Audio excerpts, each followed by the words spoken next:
Okay. I'm ready. All right. Welcome, everyone. I will just start with an apology. The air conditioning is not working, so stay with us. Hang in there. Okay. I'd like to call this meeting to order. This is the April 16th, 2026 regular business meeting of the Board of Supervisors. Everyone, please stand for the Pledge of Allegiance.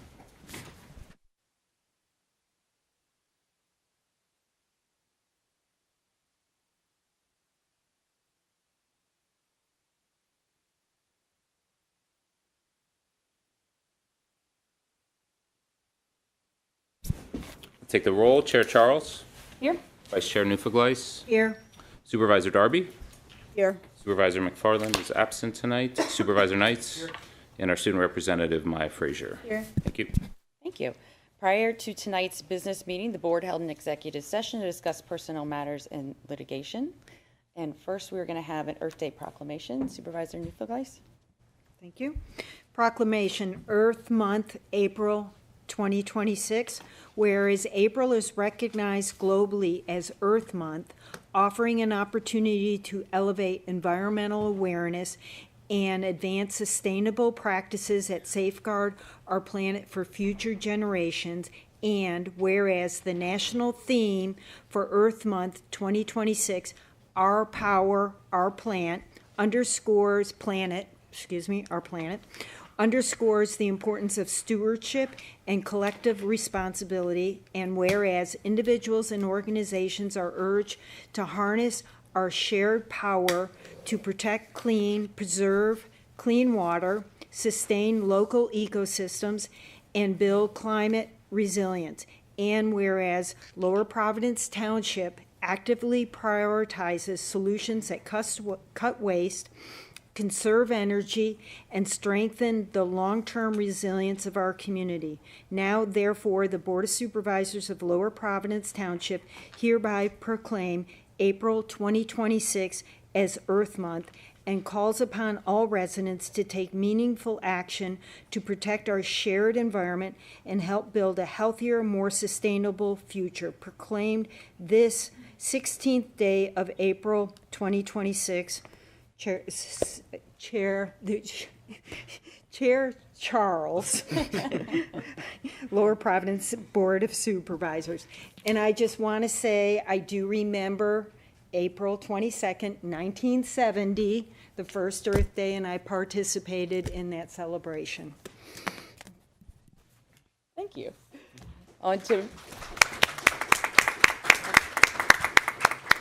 That's great. On to presentations. First, we have the student representative report from Maya Frazier. Hello, everyone. The Warriors Performance Group collected over 2,000 period products and 40 hygiene products at their spring showcase. The donations were counted and transported to Mitzvah Circle, where they are now being used to help people with periods in our community. WPG is also participating in its annual clothesline project for sexual assault awareness. WPG members created a clothesline collection of shirts and other tops on which the stories of sexual assault survivors are displayed.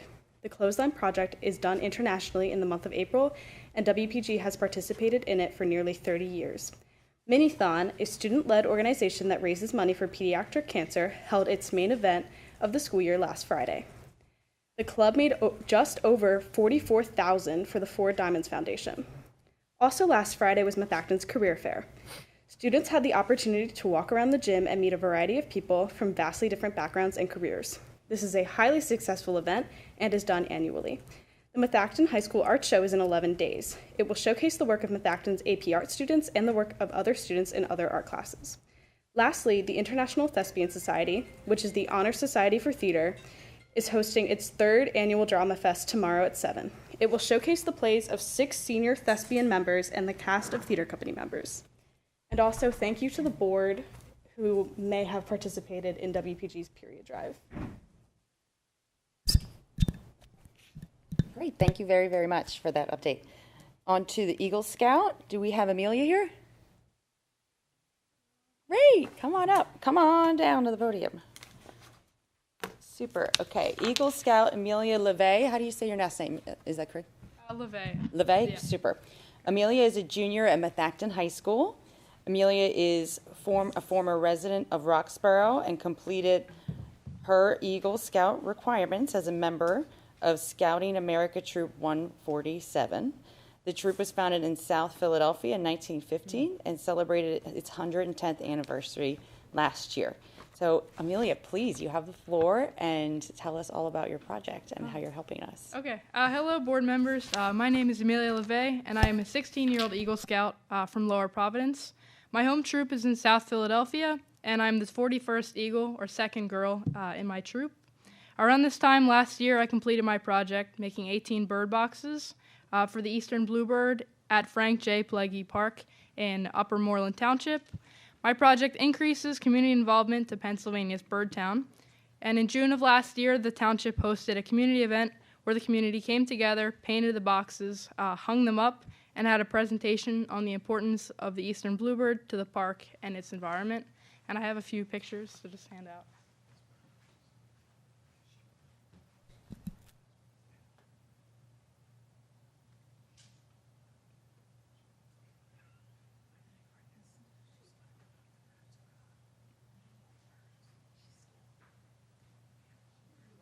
And since we have the pictures, I'll read a little bit from our proclamation. We are going to present to you Lower Providence Township Proclamation in recognition of Amelia LeVay, Eagle Scout Award recipient. The rank of Eagle Scout represents the highest honor in scouting and reflects leadership, service, and commitment to community. Amelia earned this prestigious award as a member of Scouting America Troop 147, a storied troop which observed its 110th anniversary in 2025. And is only the second female from the troop to earn this award. So congratulations. The award honors Amelia's commitment to excellence as well as the invaluable support of her parents, Scout leader volunteers, and the troop's sponsoring organization, which is the Chapel of Four Chaplains. So I'll come down and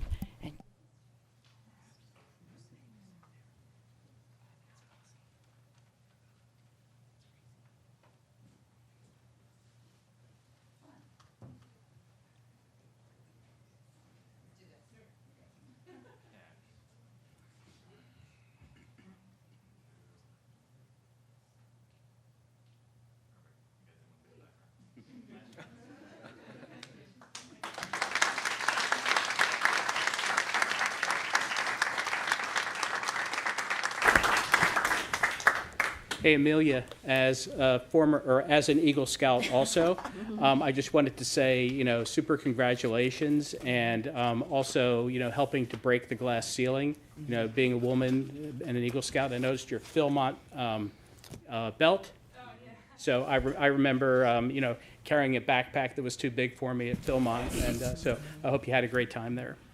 Thanks for your service. With the chair's indulgence, I'll also say from one Eagle Scout to another, welcome to the nest as well, and echo Supervisor Knight's comments that you should be very proud of all of your accomplishments and the valuable experience you've had in scouting. So, congratulations. Thank you. this is good. I like having all these Eagle Scouts around. Useful. You know how to tie knots. All kinds of things. We just need some women Eagle Scouts up here in the short future. So. Yes, and that, Yes. very glad Yes. you were able to join us tonight. Yes, yes. Okay, next up to a very important presentation on Moyer landfill update, and we have EPA Remedial Project Manager, Caleb Melvin here for us. Hello, welcome. Hi all, I am Caleb Melvin. I am the project manager at the Moyers. I can walk around with it though? Alright, thank you. Alright, because for online, okay. Hello all, my name is Caleb Melvin. I am the remedial project manager of the Moyer Landfill Superfund site. I know some of you in the room, I've met some of you. I know some people, I've been here in the boardroom before and presented. And today we're going to go out at this kind of a dual way. In the room also we have my co-project manager, if you will, Chuck, who will be presenting here with me in a minute. And then we have a few other EPA employees. We have Pennsylvania DEP here, and some of our contractors to help with any questions that might arise here for Moyer Landfill. Moyer Landfill is someone here controlling you? Thank you. Again, the agenda will look like after we go through a brief background and history, we will and then talk about the chemical of concern out here that we're investigating right now. We'll pass it off over to Chuck here, and he'll give updates on the EPA removal program, which generally, if you boil it down, is the water line situation and the impacted residents. And then we will go into the remedial program, which I am the project manager of, which encompasses the remedial investigation that we're undergoing out there right now for PFAS. And I know some of you have come to the meetings before, so we didn't want to go too far into the site history. We only put up 6 bullets here, but this site spans decades, so there's a lot more history than what you see. But we're just going to summarize it real quickly so we can get into the meat of the conversation today. So the landfill is active from the 40s to the 80s. It accepted pretty much any waste, industrial, sewage sludge, and general industrial, like municipal wastes as well. It was investigated around that time in the 80s and 90s, and then the remedy was implemented around that time. Like you can see in this photo, the landfill cap was being put in right here. In 1998, the site was passed over to Pennsylvania DEP for operations and maintenance, where it has been essentially since then until we get into this further conversation about PFAS here. It was deleted from our federal national priorities list in 2014. That is just an administrative thing. That doesn't mean much outside of being like if you will, a checkbox. Just because it's deleted doesn't mean we can't act and we can't investigate. So it is still deleted, but yet we're still able to come out here and continue our investigation under the deleted status. In 2019, and I just want to also clarify that that was the appropriate decision at the time. 2014, PFAS, though it literally existed, it didn't technically exist, if you will. At that time, it was still not really well understood. There wasn't any like federal or state cleanup values for any of these chemicals. There weren't like health, toxicological health understandings about like how it could affect the human body, if you will.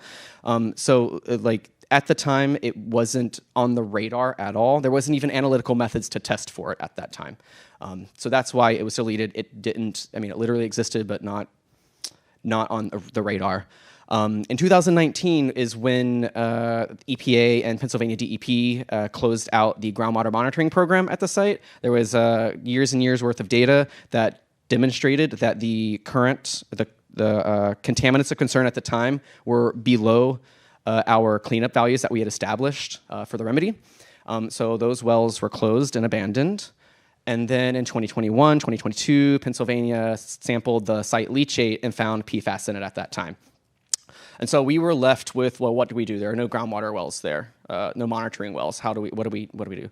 And that is when we stepped out into the residential community and we started sampling some residential wells, and we found that it existed around the landfill in various areas at various levels. What is PFAS? When I'm talking about it here today, I'm going to categorize it as PFAS as a group of chemicals, and then there are specific ones within that. So as you can see on the left side of the figure here, there are thousands and thousands of PFAS chemicals, but there aren't analytical methods to be able to find those. And also, there aren't any like human health, health effect values that are established for most of those. Our current method that we use to analyze for PFAS can find up to 38 of those. And of those 38, only a handful have federal health values associated with them. Some of those are the ones you see listed here: PFOA, PFOS, PFNA, and GenX. So as I'm going through the presentation here, those are the ones we're going to be focusing on. And when you see the figures coming up, we're going to hone in on PFOA in particular, because as you can see from this map here, it can become complicated quickly. There's a lot of data through the years, and I know you can't even like read this data right here, but at the end you can come up and look at it. The PFAS chemicals are found in a lot of different products. So it comes from industry. Landfills are sometimes sources, which we see here. Packaging materials. It's been used throughout time since the 40s for to be like a water repellent. So you think of water repellent gear, raincoats are sometimes coated in it. Sometimes food packaging is coated in it. It just all depends. And to talk about the PFAS timeline in particular with regards to Moyers, I mentioned that Pennsylvania sampled the leachate. That's how we found that it existed here.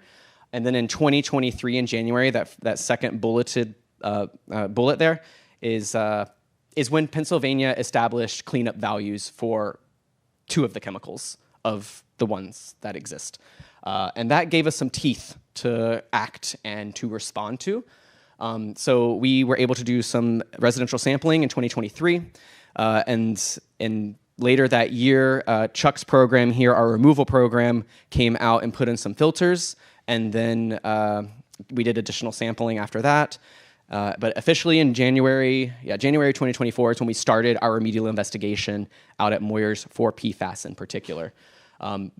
April 2024, though, that was when the federal government established cleanup values for some of these chemicals. We did for PFOA and PFOS, and then a handful of others. So that is when we adopted our cleanup values, and those are the ones we use now because those are a little more conservative than Pennsylvania's. But Pennsylvania's are still relevant. All right, and that is a quick background, and I'll pass it off to Chuck here to give an update on the removal program. Thanks, Caleb. Just had to peel myself off the seat. So I'll touch upon. I'm an on-scene coordinator. That's my job title, OSC. I'm in the removal program. We do emergency spots and time-critical removal actions. Caleb's in the remedial. He talks about he's the big picture, long-term studies, the hydrology, and understanding groundwater flow and long-term studies. I get the opportunity to come in here quick. So if there's an imminent substantial threat, my program is an OSC with certain priority, certain obligations to come in here and take care of the community as fast as possible. So I'll touch upon that a little bit as we go. So May 2023, we sampled in the area and we found elevated levels from 2.5 to 4,600 parts per trillion of PFAS and PFOA. PFAS was 2.1 to 40. As Caleb already touched, we found other compounds in some of the wells. And in June 2023, our quick remedy to that is to provide bottled water to some of the residents that had risk levels above 180 parts per trillion. And then later that expanded to bottled water and treatment to areas, residential homes that are at 14 parts per trillion and 18 parts per trillion for PFAS and PFAS-OA. So soon after that, a few months later, we installed residential drinking water systems. What you're seeing up there, they're 2-part systems of GAC, we call it, granulated activated carbon, and it's a 4-part system. We are on ongoing sampling and maintenance. We've been doing that since 2023. I have another round of maintenance coming up in May. I'm starting to schedule that with the residences now. And then in June 2024, that's when the federal the feds, the EPA, established MCLs of 5 parts. The MCLs, which is maximum contaminant levels of 5 parts per trillion for both compounds. And then the Safe Drinking Water Act amended that to 4 parts per trillion. So after that, we were able to bring on additional residential locations and help remedy their situation. And then we expanded in 2024. So we expanded to provide treatments to a lot of properties with low-level exceedances of the MCLs of 4 for both compounds. And then Caleb will touch upon this a little bit later. There's the area around Arcola and Tyson Mill Road. We're kind of doing an evaluation there. We took some residential samples, and there's about 7 individuals that we're looking to provide point-of-use filter systems because they're very low, and we already did for 2 properties that was slightly elevated above the 4. So they were around 10 or 11, so we provided treatment to them, and we're reevaluating that area, and Kay will talk about that in a little bit.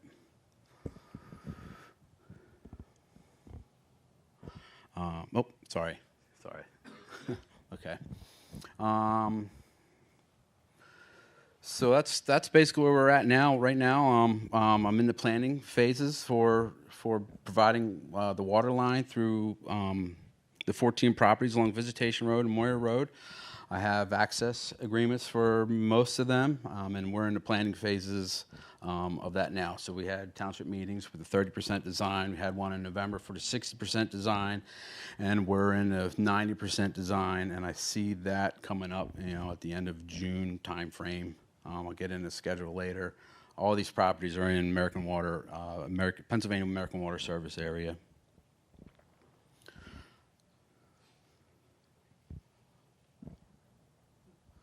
This is a quick map of the area. Vegetation off of Highview Road is the main line. We're going to tap into that, and we're going to provide water, public water all the way down, vegetation to the end where the landfill entrance is, and then Moyer all the way down to the end. So all those residences, we provide it. We're going to, if they want it, which most of them do, we're going to provide them public water through Pennsylvania American Water Authority. What I've been working with our partners, DEP, I've been working with the township, I've been working with each resident in the area, and like I just said, we're on the 90% phase, which I see happening the end of spring, probably June timeframe. We did the surveys in 2025, so we had groups out there doing residential surveys for the designs. We did a geotechnical evaluation in 2025 of fall, basically to see if we had to do any blasting because the rock could be pretty intense here, but we found out there's just one area where we might have to bring in bigger equipment, but there will be no blasting. And then the final design, like I just mentioned, will be in spring, and then construction activities, hopefully, it will be in fall of 2026. If you have any questions, you could ask Caleb when we're done. All right, so like I said, I am managing the investigation out here, which we began in 2024. And again, my name is Caleb Melvin. This slide in particular is one that I presented at the last public meeting that we held over at the library, actually, and that was in May of 2025. And at that time, we had barely boots on the ground for what we were doing. So if you click to the next slide, please. You'll see that I provided checkbox updates for what we have completed and what still remains from that slide from last year. So just to go over it briefly, we completed our habitat assessment out at Moyers in the summer of this year. We drilled additional wells, which we'll talk about here in a minute. You'll see a figure of them. We drilled those this fall, and they're currently being developed right now, so we're still not finished with them. It's a lengthy process to get that done, but it should be finished, I think, next week or the week after. We're right on the tail end of it now, which I'm so happy about, because then we'll be able to sample them. There's an empty checkbox there for the well drilling because we have the opportunity to come back out and to put in some more wells. When you do this on paper and walk around properties, it's just a visual kind of exercise, right? When we get them in and we can finally sample them, we get an idea of did we hit where we thought a hot spot was? Or do we think that, we put it in the correct path of groundwater flow, right? So the fact that we've done one round, we might need to put some additional ones in around the landfill, but that's a TBD based on what the data will show. We also, you can see here, I've done some soil sampling, and that is ahead of schedule. We did that earlier this year. We did that in fall of last year, I should say. We did that in two different types of sampling. One is kind of a geospatial style of sampling, which we'll show you figures of here in a minute. And another was specifically residential sampling. So we got access agreements to particular residences who are interested. And today we will not be presenting any information on the residential results because that is private information. But for the geospatial one, the other sampling we did, we will be presenting that today because we have some of that data back. And we actually got the validated data earlier today. So what you see in the presentation is our unvalidated data. So just keep that in mind with a little grain of salt.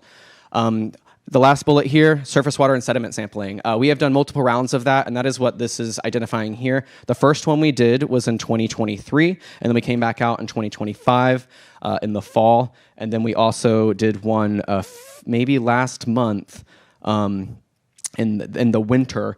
We're trying to capture surface water and sediment sampling every quarter and every season, so we understand maybe seasonal variability and how it might look. Because when we're done with this, you can come up and take a look at just how different the values were between 2023 and 2025. We're not talking like magnitudes of differences, but there are differences that you can identify here.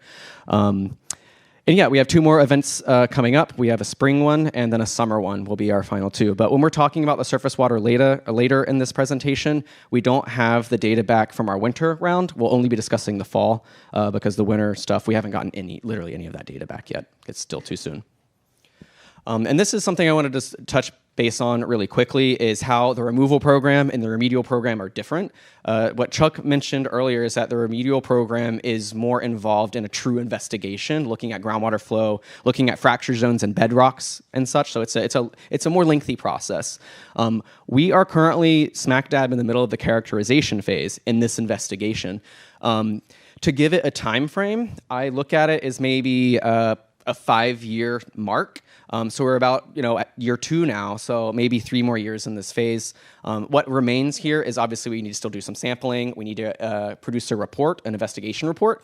And in that report will be something called a feasibility study, which is just a technical term that it's a way to evaluate what remedy might work, what might not work. And there are criteria that it's evaluated against. One, of course, being cost, another being time frame, another being practicality, can't even work. And then, of course, public comment is part of that process, too. After that phase is the decision phase where those recommendations are, one is selected, and then it goes through an official record process, which takes about a year to finalize and to approve so that we can act. And then we get into the cleanup phase. Anything I could say about the cleanup phase would literally just be hypothetical and theoretical, but it just depends on what is selected. Sometimes cleanup phases can just take 5 years, others can take longer. An example, I have another site nearby in Quakertown. It is currently in the cleanup phase, and in that decision phase, it was projected that it would take 15 years to clean up that problem at the Quakertown site. So it really depends on the site, it depends on the hydrology, it depends on the chemicals. I don't know what it'll look like here for PFAS at Moyers. There aren't any Superfund sites in the region that have a remedy for PFAS right now. This will maybe be the first one in Region 3, which is like West Virginia, Pennsylvania, other states. Okay, and now for more of the exact situation of what's going on at Moyers and what we have done. I mentioned we've done some residential well sampling. In 2023, that's when we started putting in some more wells. We did some temporary wells at that time to get a quick update so we could provide that to you all at those meetings back when. Then at that time, we put in 3 permanent monitoring wells, and I'll show you that here in a minute. We also did a seep survey around the landfill in March of 2025. What that is it's a way to evaluate where groundwater might be surfacing through bedrock. This area in particular, Moyers in particular, there are places where bedrock is literally at surface. There are even some bedrock cliffs that exist. So it was important to understand if groundwater was surfacing through those pathways. What else we got here? Like I said, we're putting in additional monitoring wells. We put them in at 14 locations, which will be 27 wells. So we have a shallow and a deep at almost all locations. The only one that doesn't have that is Hoy Park. It's so shallow and it's in the floodplain area that as we were drilling, the well was collapsing as we were going deeper. So we had to stop at, 30 feet, when some of these other wells are about 360 feet deep. And then, of course, we have the additional sampling coming up. We have the sediment and surface water I mentioned. We've done soil. We will obviously be doing groundwater sampling. And something I wanted to mention as well is that we have done residential sampling in the past for residential wells, and we have that opportunity to do it again. We're looking at coming out in June to do that. So if anyone here didn't sign up the first round or felt they weren't included the first round, come talk to Katie and I, and we can talk about the logistics of that and the practicality of it. Not everyone is appropriate for this sampling. There's a certain bound outside of potential influence, right? So people up on Germantown Pike or Ridge are too far away. But it all just depends. So just come talk to us if you're interested, and we can talk through it with you. And of course, that's a no-cost thing. We just need an access agreement to allow us to do that. Okay, and now getting into some of the data. So we have, again, done 3 rounds of surface water sampling and 2 rounds of sediment sampling. And you can see the dates or the time frames here on this slide. The reason why you see that there are 3 surface water and 2 sediment is because at that time in 2023, there literally wasn't an EPA-approved method to sample sediment. So that didn't exist until 2024. And now we can finally look at sediment. That, again, tells you how fresh most of this PFAS stuff is, right? We're still evaluating and determining analytical methods. And then next up, the spring and summer sampling. Okay, this map here is of our surface water data. Actually, can you go back? I think we skipped sediment. sediment data. So we only have one round of sediment data so far, and this is the map for that. Again, we're only presenting PFOA here as to not make it too much data at once, but we do have other compounds we sampled for and identified at these locations. Something to take away from this, let's see. We have a couple background samples, right, on the Perkiomen and the Skip Pack Creek, and you'll see that in the next few slides as well. It was non-detect there. Coming down the Skip Pack, it's intermittent where it's identified. You can see there's a yellow bubble there at the end of the former end of Visitation Road, which is in Evansburg, and then not detected, detected, not detected. It's variable, right? And you might be thinking, why is that? What is that? Well, we're thinking the same thing. That's part of this investigation, is to answer these questions. At this time, we've just gotten the first round of data, so we got to do the seasonal approach to this. So we still have multiple rounds before we can start answering some of these questions fully answer them, I should say. And then you can see we have Eagleville Run to the south. It's variable there as well. There are some higher hits along the southern perimeter of the landfill, and then also up creek outside of where we think is potentially influenced by the landfill. But the investigation will help us evaluate that further. And then we have our surface water data. Similar conversation to the sediment. However, what you can take from this one is you see up on Germantown Pike, we took a surface water sample, and that is the highest value that we found in the skip pack was our background sample. And I want to just give that a moment because I want to comment on the fact, like, we live in southeastern Pennsylvania, right? We know the history of this region. It has an industrial past. There's honestly PFAS all around us. I don't love saying that, but it's in like my water where I live. It's in water up creek. There's so much history to our region that it's hard to pinpoint like where all of it could come from. I mentioned sources in an earlier slide of where PFAS can come from: landfills, industrial sources, also wastewater treatment plants. Another thing that is a really well-known source of PFAS contamination is firefighting foam. So there could have been, some fire up there in 30 years ago, 40 years ago that they used 10 gallons of it on. Who knows? It's hard questions to answer. But as you come down the creek, you can still see that we are getting detections in the surface water close to the landfill. Some are non-detect right at the landfill. But something that we saw in the 2023 sampling that we also saw in the 2025 sampling is in Eagleville Run in particular. That's where we saw in 2023 the highest values of PFOA and a few other chemicals of the PFAS family. And we continue to see that there in the Eagleville Run. You can see that the highest values are east of the landfill, and we were expecting them to be just south of the landfill in the direction of groundwater flow that we know of. But as we go through this investigation, we have some wells, you'll see the map in a minute, all around the landfill that can help us identify and create plume maps to understand the spatial context of where this is and where it is going. It's possible that the source being the landfill is kind of radiating out in multiple directions, and it's not actually going with true groundwater flow. That'll be something that we're going to be looking at. But you can also see the background sample on Eagleville Run was detected PFAS as well, outside of the potential influence of Moyers. Okay, for the monitoring wells, like I said, we only have 3 of them completed to date. We are completing the 14 other locations literally this week and next week. But this is the data we have so far from the completed wells. We have one representing background at MW1, which is at South Grange and Visitation. Our background well demonstrates that there's PFAS in it. Lower values, but it's there. You can see PFOA and PFNA are the 2 in particular that are commonly seen in groundwater out here. And then we have monitoring well 2 and monitoring well 3, the shallow and the deep. I'm not surprised too much at what we're seeing in those. I'm a little surprised that PFOA is less in the deep at monitoring well 2, but it's around the landfill. That's kind of what I was expecting in a way. And then this is our monitoring well map. So this is what we've been spending a lot of time on, is getting access to put these in with all the private landowners around, with the state park. the township has been helpful too, to help us put one in, or two in at least, off of Arcola Road. So we tried to put these in locations to, again, be geospatially spread out.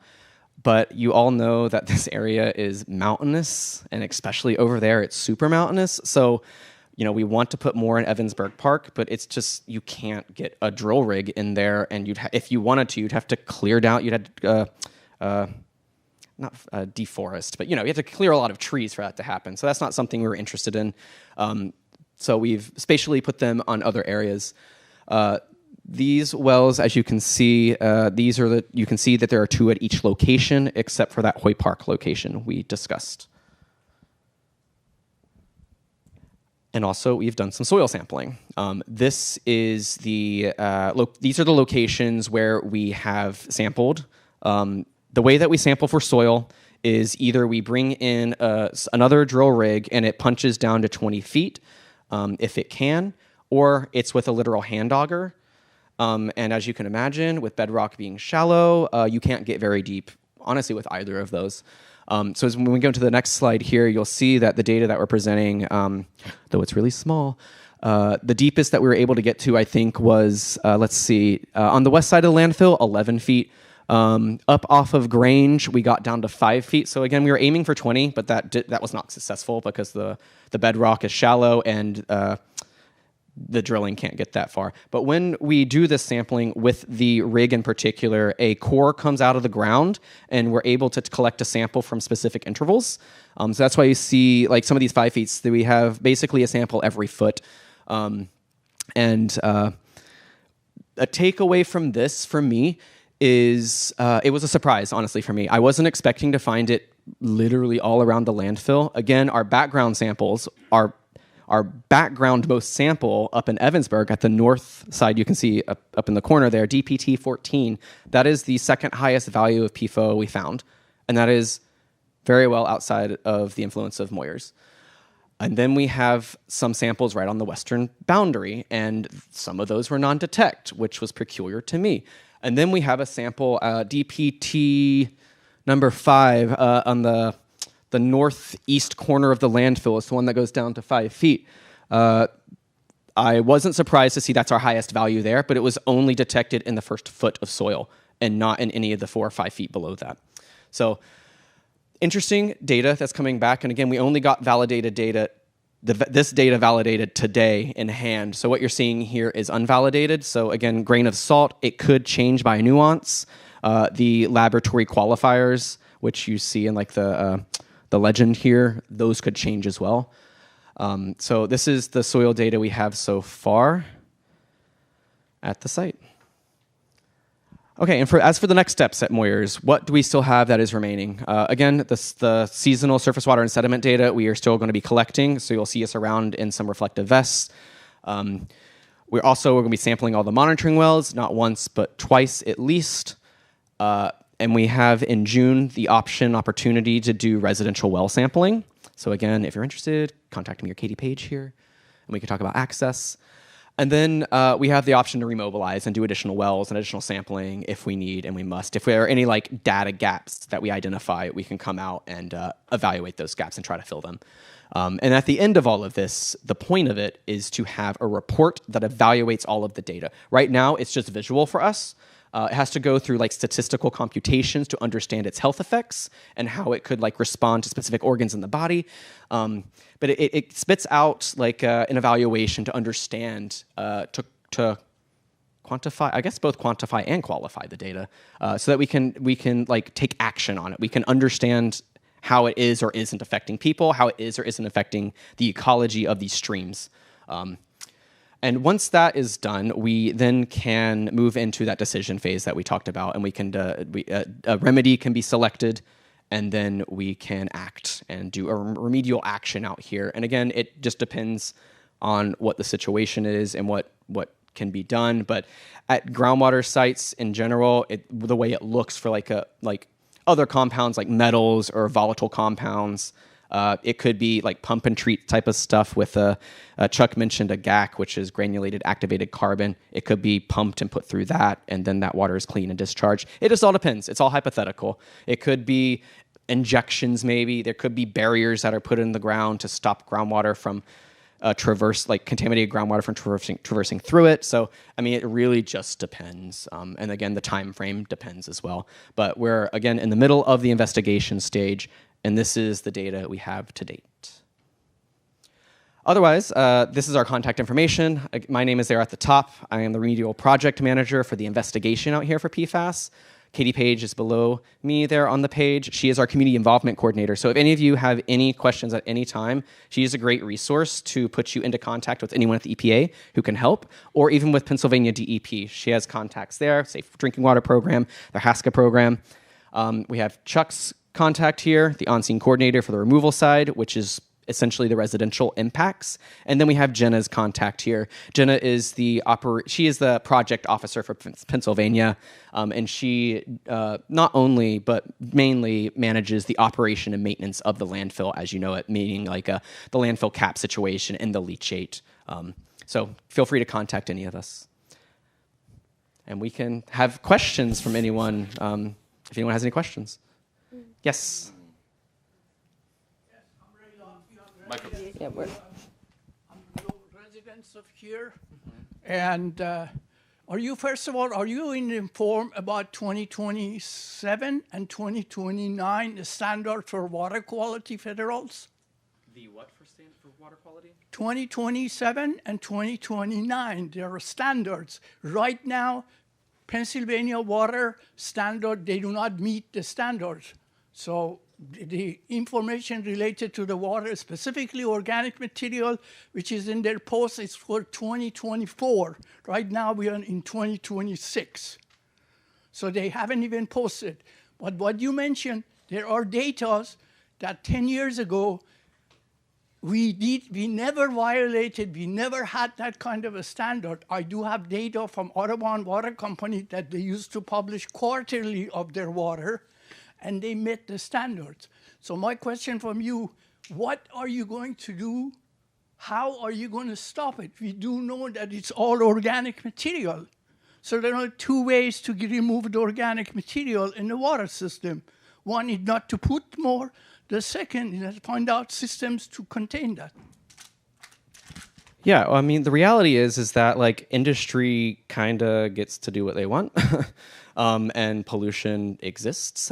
So yeah, that is a true problem. Pennsylvania does have groundwater standards, MCLs for their wastewater treatment plants and for their drinking water providers. So standards exist, and there are timeframes to meet those. Specifically at the federal level, there's a few more years for these water authorities to meet them. You can't just promulgate standards and expect municipalities to react that same day. So there's a grace period, which still exists. And I think there's 2 years left on that at the federal level. So with that means that, I mean, water authorities in Pennsylvania are still required to report under the state system, but under the federal system, they aren't. So like in particular, in Philadelphia where I live, they used to sample for PFAS and present it in their reports, their quarterly reports. They no longer present that data. You have to call Philadelphia Water in order to get that data because they still have 2 years before they're required to report it. great, thank you, Caleb. Appreciate you being here and accepting our invitation to present. So for other questions and board comment, we actually have a really packed agenda, so we're going to wait till the end because we have another presentation. Yeah, and hearing. Thank you. Great, thank you Thanks, so much. That was very helpful. Okay, next up we have. That doesn't mean that you have to stay. If there's questions, I can relay them to you. It's going to be a long night. Oh, it's going to be a long night? Yeah. Yeah. Thank you. Great. Okay, next we have our final presentation, the Township Human Relations Commission, an update from Sarah Pirelli. If Sarah is here, please come up. Thank you. Oh, do we want to move the? I don't know which way to. We'll just do this. That works.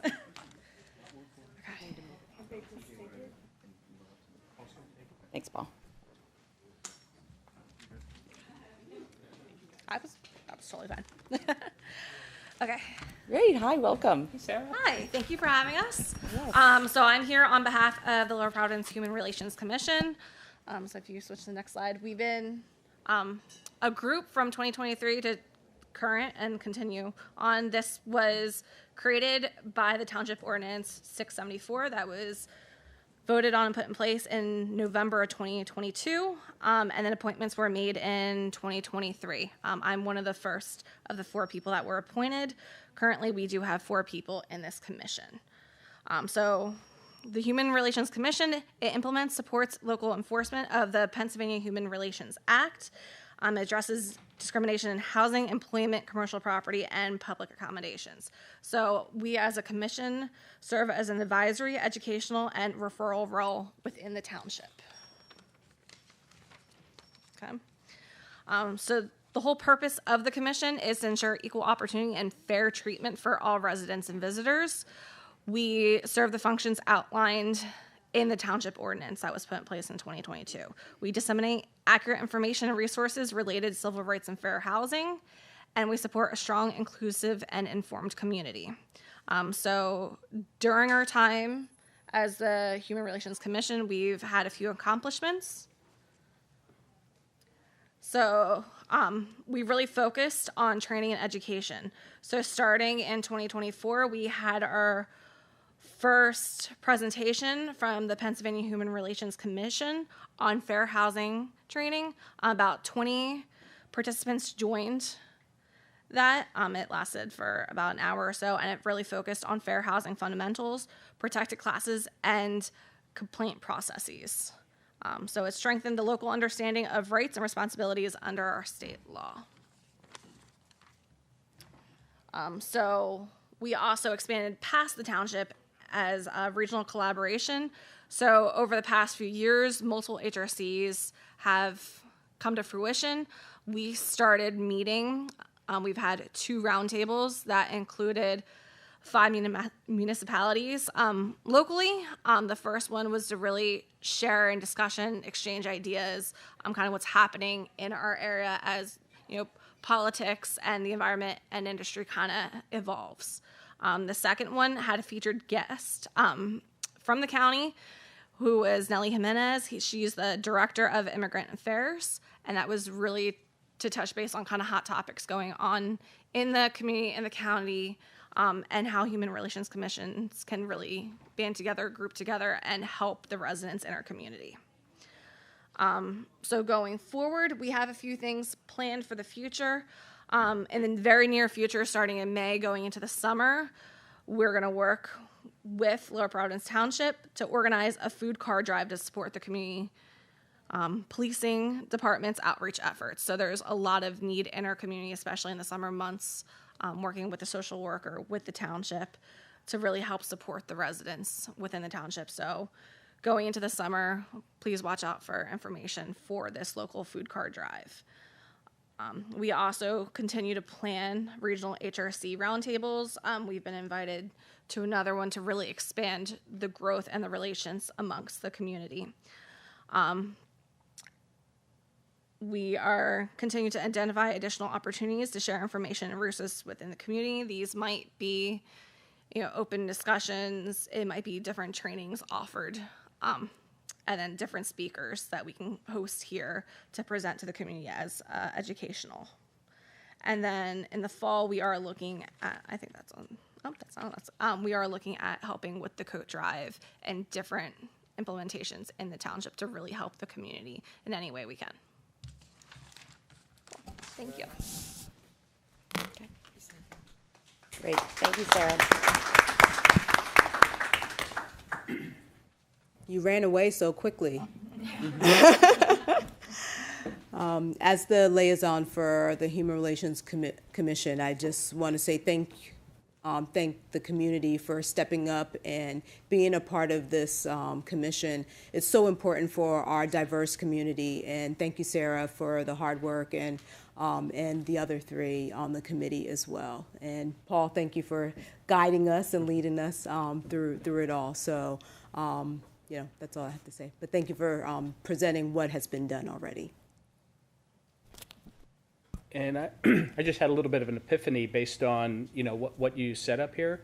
When we've had issues in the past, like Hurricane Ida, and, people were displaced and needed food and, clothing and things like that, we really didn't have any sort of, mechanism within the township to deal with that. And just when I heard you talk about the food drives and, coat drives and things like that, it seems like, there's the potential to have a nexus, an organization that can help take on some of those activities as well, as well as all of the other very good things that you're doing.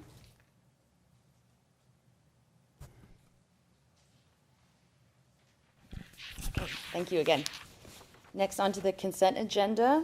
Tonight's consent agenda includes acceptance of the minutes of the Board of Supervisors business meeting of April 1st, 2026, the minutes of township boards, committees, and commissions, monthly departmental reports, and the authorization of payment of bills accounting to $1,564,749.67, and the treasurer's report. I'd like to make a motion to approve the consent agenda. Is there a second? I'll second. Great. Board comment? Public comment? All those in favor? Aye. Aye. All those opposed? Motion. Okay, next up is a conditional use hearing for a 7 Brew coffee shop at 2641 Ridge Pike. There will be no vote on the application tonight, just the hearing. During the board's last business meeting, this hearing was opened by vote, but continued to tonight. The hearing was not closed, so I will turn it over to Solicitor Helienak to take it from here. Thank you, Chair Charles. We'll just let the stenographer get set up for a second before I start. Take your time, Tim. Don't keep us in here too long. Mr. Heleniak, do you mind if I approach? Yeah, we can hand out exhibits. That's Thank you. Thank you. If you're curious. I have copies of most of it already, so.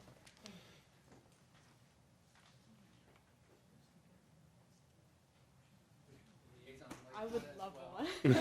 Thank you.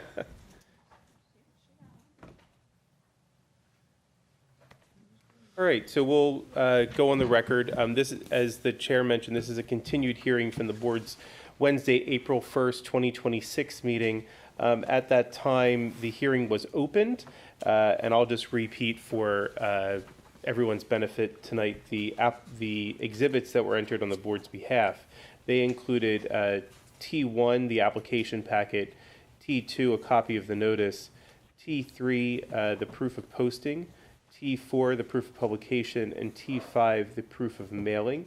T6 was also marked of the Bowman Engineering letter dated March 27th, 2026. I believe that they are all the exhibits we entered at that time. So no testimony was taken at that time, and we did not identify any parties because at the time the applicant was not present. I believe the applicant is here tonight and represented by Mr. Lewis. But before we get started with Mr. Lewis's presentation, are there any members of the public here this evening who are requesting party status or would like to know what party status is before we go there? I'd like to know what it is. Okay. So there are two ways for you all for any members of the public to participate in this evening's conditional use hearing. The first is public comment, which you may be familiar if you've attended a previous Board of Supervisors meeting. At the end of the hearing, after all the testimony has been taken, there will be an opportunity for public comment. You'll be able to make statements in support or in opposition to the application as presented. If you feel you are particularly affected by the application, primarily because of close proximity to interest in a property in close proximity to the subject property, you can request party status. Party status will allow you to ask questions of the applicant and their witnesses, present evidence and testimony of your own, receive a copy of the board's written decision when issued, and if you disagree with the board's decision, take an appeal to the Montgomery County Court of Common Pleas. So at this time, I know we had one hand up asking about clarification. Are you looking for party status? Yes. Okay, can you come to the microphone, please? Yes.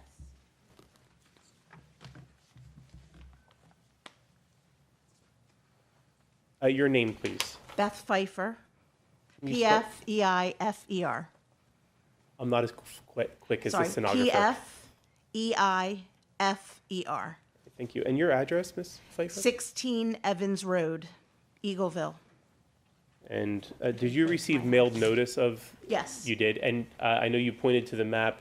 Yes. Can you, just for us, where exactly you're located, just for ease?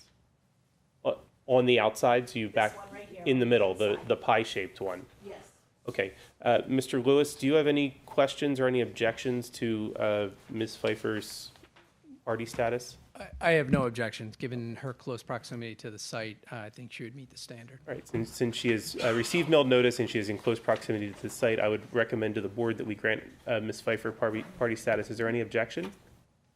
All right, you have party status. I will let you know when it's your turn. So the first thing, as Mr. Lewis presents witnesses, you'll be the first one able to ask questions of those witnesses. At that time, it will only be questions.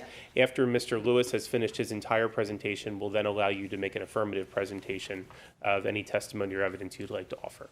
Okay? Thank you. Thank you. Anybody else who is requesting party status this evening? Okay, seeing none, I'll turn it over to the applicant to begin their case in chief. I have a question, Greg. Sure.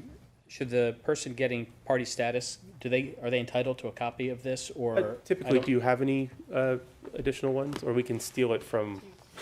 Maybe offered a bit too soon. Thank you, Mr. Knights.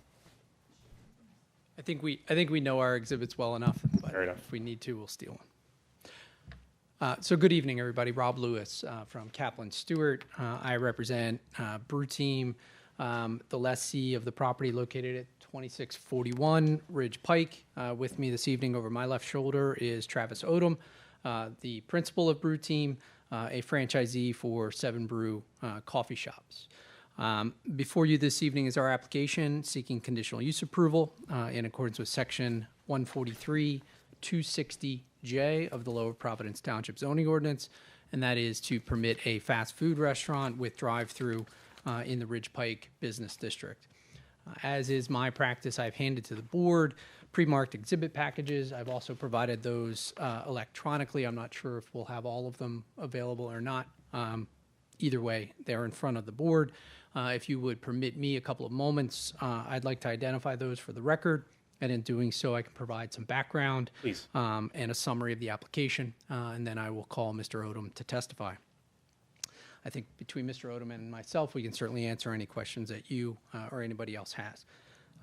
Just quickly getting through the exhibits. First in the exhibit package is applicant's Exhibit A1.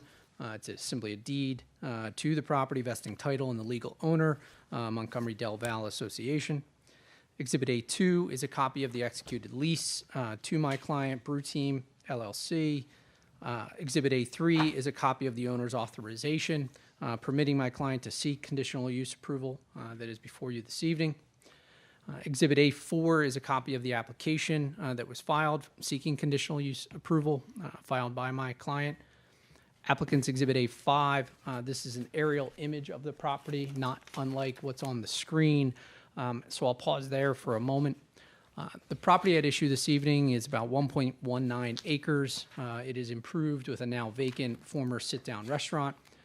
The property itself has 2 access points along Ridge Pike and was served by approximately 46 off-street parking spaces. The next exhibit in the packet is applicant's Exhibit A6, and this is our plan set that was prepared by Toth and Associates.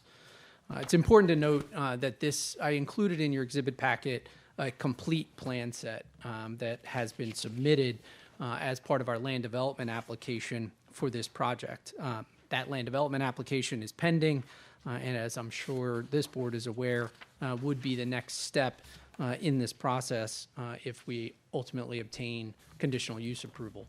It's important, I think, also for the audience and members of the public to understand this is not a one-night process for this proposal. Conditional use approval merely being the first step where we are to talk about use. Our land development plan will still be reviewed by all of the township's consultants, likely have revisions to that plan to respond to those comments, be back in front of the Planning Commission for their review and comment before we ever even get back to the Board of Supervisors, ultimately, hopefully, for an approval that would precede any demolition or construction on the site. Mr. Lewis, if I can interject just for the public's edification, I believe the first review by the Township Planning Commission will take place this coming Wednesday, April 22nd. That's my understanding as well. And as I understand, that is intended really to be an introductory meeting. There will be review comments. I have not seen Mr. Woodrow's review letter, but we will need to respond to those. So again, not a quick process and certainly a public one. So the details of the engineering of the plan are really still the subject of the review of those consultants and the Planning Commission. It's also important to note here, because we are on Ridge Pike, there will also be, and has already begun, a review process by outside agencies, including PennDOT.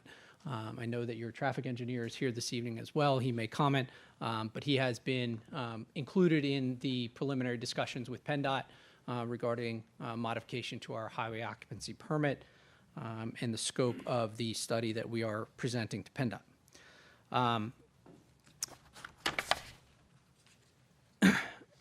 So there we go. We have a site plan. As depicted on the site plan, my client is proposing to raise that existing structure and to construct a 7-brew drive-through coffee shop. Travis will certainly describe more about 7-brew in his testimony, but for those that are not yet familiar with 7-brew, it is a national purveyor of coffee and energy drinks. 7-brew's operation or operational model is a bit unique in that their service is provided solely by drive-through service. There's no customer seating indoors. Customers' orders are taken by staff members, not through a menu board. They have, actually, you'll hear Travis talk about it. They have an iPad. They walk up to your vehicle. They take your order. The drinks are prepared indoors and then delivered by staff directly to each customer. It's an amazingly efficient operation when you watch it work. As detailed on the plan, the 7-brew facility consists of a 510 square foot building with an adjacent 2-lane drive-through. There is an accessory cooler that's also located on site to store their products. As I mentioned, the proposal will include 2 drive-through lanes, which combined have a stacking queue of 23 vehicles. There's also an independent pass-by lane for anyone that mistakenly enters the facility, for emergency services, or for anyone who, for whatever reason, needs to exit the drive-through lane, or if somebody, we also envision that that acts as an overflow, although we certainly believe that 23 stacking spaces is sufficient to serve this proposed use. As we have discussed with PennDOT, that pass-by lane would provide stacking for at least another 15 vehicles, if not more. So if we do have a rush, if there is some cause that the 23 spaces that we've already provided start to fill up or get close to capacity, we have that additional stacking lane to make sure that our vehicles do not stack out onto Ridge Pike. In addition to the drive-through lanes, we're proposing a total of 16 off-street parking spaces. Again, because there's no sit-down or customer service indoors, these are principally for employees of the facility. As is noted on the plan and will be addressed in more detail during land development, the proposed redevelopment will not increase the impervious surface on the property, nor alter the access or circulation patterns. At the very back of Exhibit A6, you'll actually also see that there are some elevations to provide to the Board of Supervisors some of the general aesthetics of a 7-brew. I know that this board is likely very familiar with the standards applicable to a conditional use, but in case there are members of the audience, and now with Ms. Pfeiffer being a party, many people don't know exactly what a conditional use is, and more importantly, what it is not. So it is also my practice to just give a little bit of a snippet of really what that is. And so I'll take a moment and set the table if I could.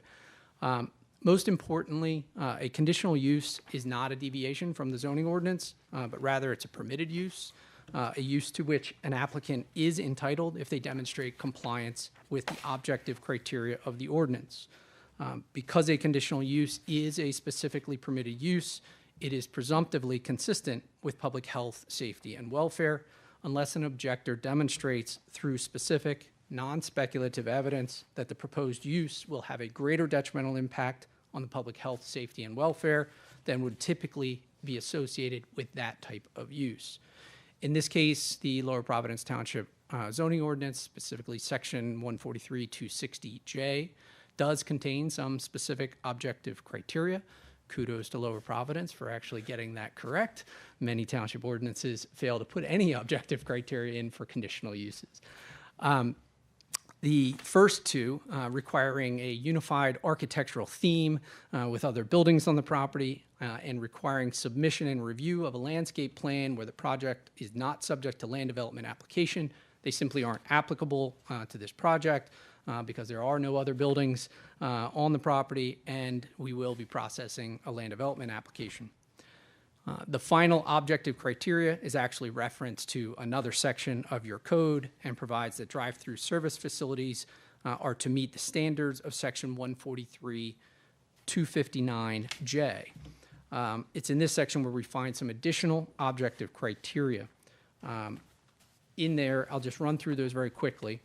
In there, it states that a minimum of 8-car stacking area shall be provided, including the space at the pickup window. As I mentioned already, we vastly exceed the 8 required. We have 23 spaces for stacking, so we do comply with that. The next criteria says these spaces shall not interfere with other parking spaces or internal circulation of the site. Again, as I mentioned, in addition to our 23 stacking spaces in those 2 lanes, we have an entire additional pass-through lane, and any vehicles that are parked in our parking spaces can exit without interference from the drive-through lanes. The next criteria is that the pickup window shall be located in the rear or the side of the principal structure. As I mentioned, the operational model here, we really don't have a pickup window. Customers arrive and they are served at their vehicle. But to the extent the intent of that provision is to have that activity happen on the sides or the rear, our design complies with that as well. Most of the customer stacking will either be on the sides of the building or to the rear.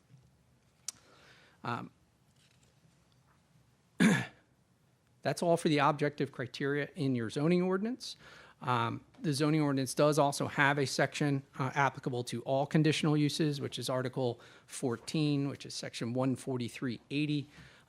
Really, that section describes procedures to be employed by this board for conditional uses, and then lists general criteria for the review and approval of all conditional uses. Although general criteria, I believe, we are presumptively consistent with those as the standards have been further elaborated by the court system, but I will still have Travis touch on those briefly in his testimony. So unless the board has any initial questions for me, I'll call Travis Odom to testify. Anything initially from the board? I do have one question for clarification, and it might be more to the township, I'm not sure. I see that Evans Road is not in the plan, and it's not part of the dollar store next door. So I'm trying to figure out, is that something owned by the township there? When you say Evans Road, you're referencing the, I believe it is a right-of-way between this property and the Dollar General store. We could ask either Mr. Woodrow or Mr. Dixon to confirm when. Are either of you prepared to answer that? With your, we'll just, you'll understand that I understand your the testimony question, is sworn. Sylvaniak. Yeah, I think that's an old right-of-way that exists between those 2 properties. I haven't really delved too deeply into the land development application, but certainly we'll get that answer, researching some tax map information. But yeah, again, there is a 50-foot wide strip of ground, I think, that intervenes between the 2 properties. And does that mean it's not owned by either property? or? That's a more complicated Well, at this moment, it is not very relevant to me as I evaluate this. I think the answer at this point is that at this moment is not included within the deed of either property as to the complete legal status of the ownership of that piece of ground would require a larger conversation and analysis. I don't know if we can answer within the confines of this hearing. Okay. If I can just chime in for 2 seconds. So just generally speaking, and I agree 100% with your solicitor, if it was, my understanding is that it was at one point a township-owned 50-foot wide right-of-way. For that to change, for that ownership to change, the township would have to vacate that right-of-way. In that instance, typically, the center line becomes the dividing point. Half of that right-of-way would go to one property owner, half would go to the other. But that's a more complicated process to go through that. But as of right now, our deed does not cover that ground. Okay, thank you for that. Anything else from the board? All right, Mr. Lewis, if you want to call your first witness. Great. Travis, and join. Tim, if you would mind swearing him in. Sir, do you solemnly swear the testimony you're about to give is the truth, the whole truth, and nothing but the truth, so help you God? Yes. Could you state your name and spell, please, for the board? Sure. My name is Travis Odom, Travisodom. Thanks, sir. Probably have two. We can get you an extra mic, so you don't have to. It's not karaoke. That's great. Travis, you already stated your name. If you could just provide your business address for the record. Sure. It's 3108 East Vestal Parkway, Vestal, New York. And how are you currently employed and in what capacity? I am the director of real estate and one of the franchise partners. And Travis, what is the Brew Team Group? So Brew Team Group comprises of Pennsylvania, Delaware, portions of Maryland, Virginia, and West Virginia. We own those territories and rights to build out 150 locations in those territories. All for Seven Brew. All for seven Brew coffee shops for Brew Team Group. And how many Seven Brew locations do you currently operate, and/or how many are you currently in the process of developing? We have open to date. We have 17, and we have another 20 in the pipeline for this year. And I trust that, given that you are familiar with the day-to-day operations of Seven Brew. Very familiar. And have you previously testified before municipal bodies about the operations of Seven Brew during development process? I have. Travis, are you also familiar with the property that's the subject of this hearing tonight? I am. So can you then briefly describe Seven Brew to people that may not be familiar yet, and how it operates? Sure, absolutely. So what we like to talk about with Seven Brew is if Starbucks and Chick-fil-A got married, we'd be their baby. And the reason for that is because we talk about the Starbucks, obviously the coffee, the energy drinks, the lemonades, teas, and those kind of things. The Chick-fil-A is about the culture and who we are. So as Mr. Lewis was pointing out earlier, can you go back to our plan slide just so I can demonstrate this a little bit more? Who's not familiar? Has anybody ever been to Seven Brew? No. What'd you get? What did you get? Nice. Good. So she was very excited to get the book, so I figured that was what happened. So as you enter into Seven Brew, you're going to get into the line. And so what we talk about from a culture standpoint, and Mr. Lewis is talking about the iPad, these are two dual lines. And we have what I call our texters and our baristas that walk to the cars and take that interaction, that customer experience face to face. You're not talking to a speaker box. You have a real human you're speaking to. So after the order is taken, the cars will continue to move through. Here is your pickup. You have lane 1, lane 2, and we have someone that stands there under a covered roof, and that's where your drinks come out and to be able to pick up. So kind of that Chick-fil-A model of how we move people through the line. So that's a little bit about Seven Brew. Coffees, energies, teas, lemonades, shakes. No food service. No correct? food service. The only way to get us, is, as Mr. Lewis said, is to come through the drive-through. We do not offer like Uber Eats, DoorDash, any third party, so the only way to get us is this. There is one exception, and for our first responders, what we allow them to do so they don't go through the drive-through with their ambulances or any of those kind of things, is they can park and they can walk over, and we give them 50% off. Travis, you mentioned employees walking to vehicles. Mm-hmm. Can you also describe for the board how that's accommodated so that staff members can safely navigate? Sure, absolutely. Vehicles? There's a 2-foot striping here in the middle, so that separates the cars. There's also a sidewalk along here that they can talk and interact with the customers as well. That is something that is very much part of our training. extensively to keep them safe. And so the staff are trained for safety so that they can navigate the site and provide that customer experience? Absolutely.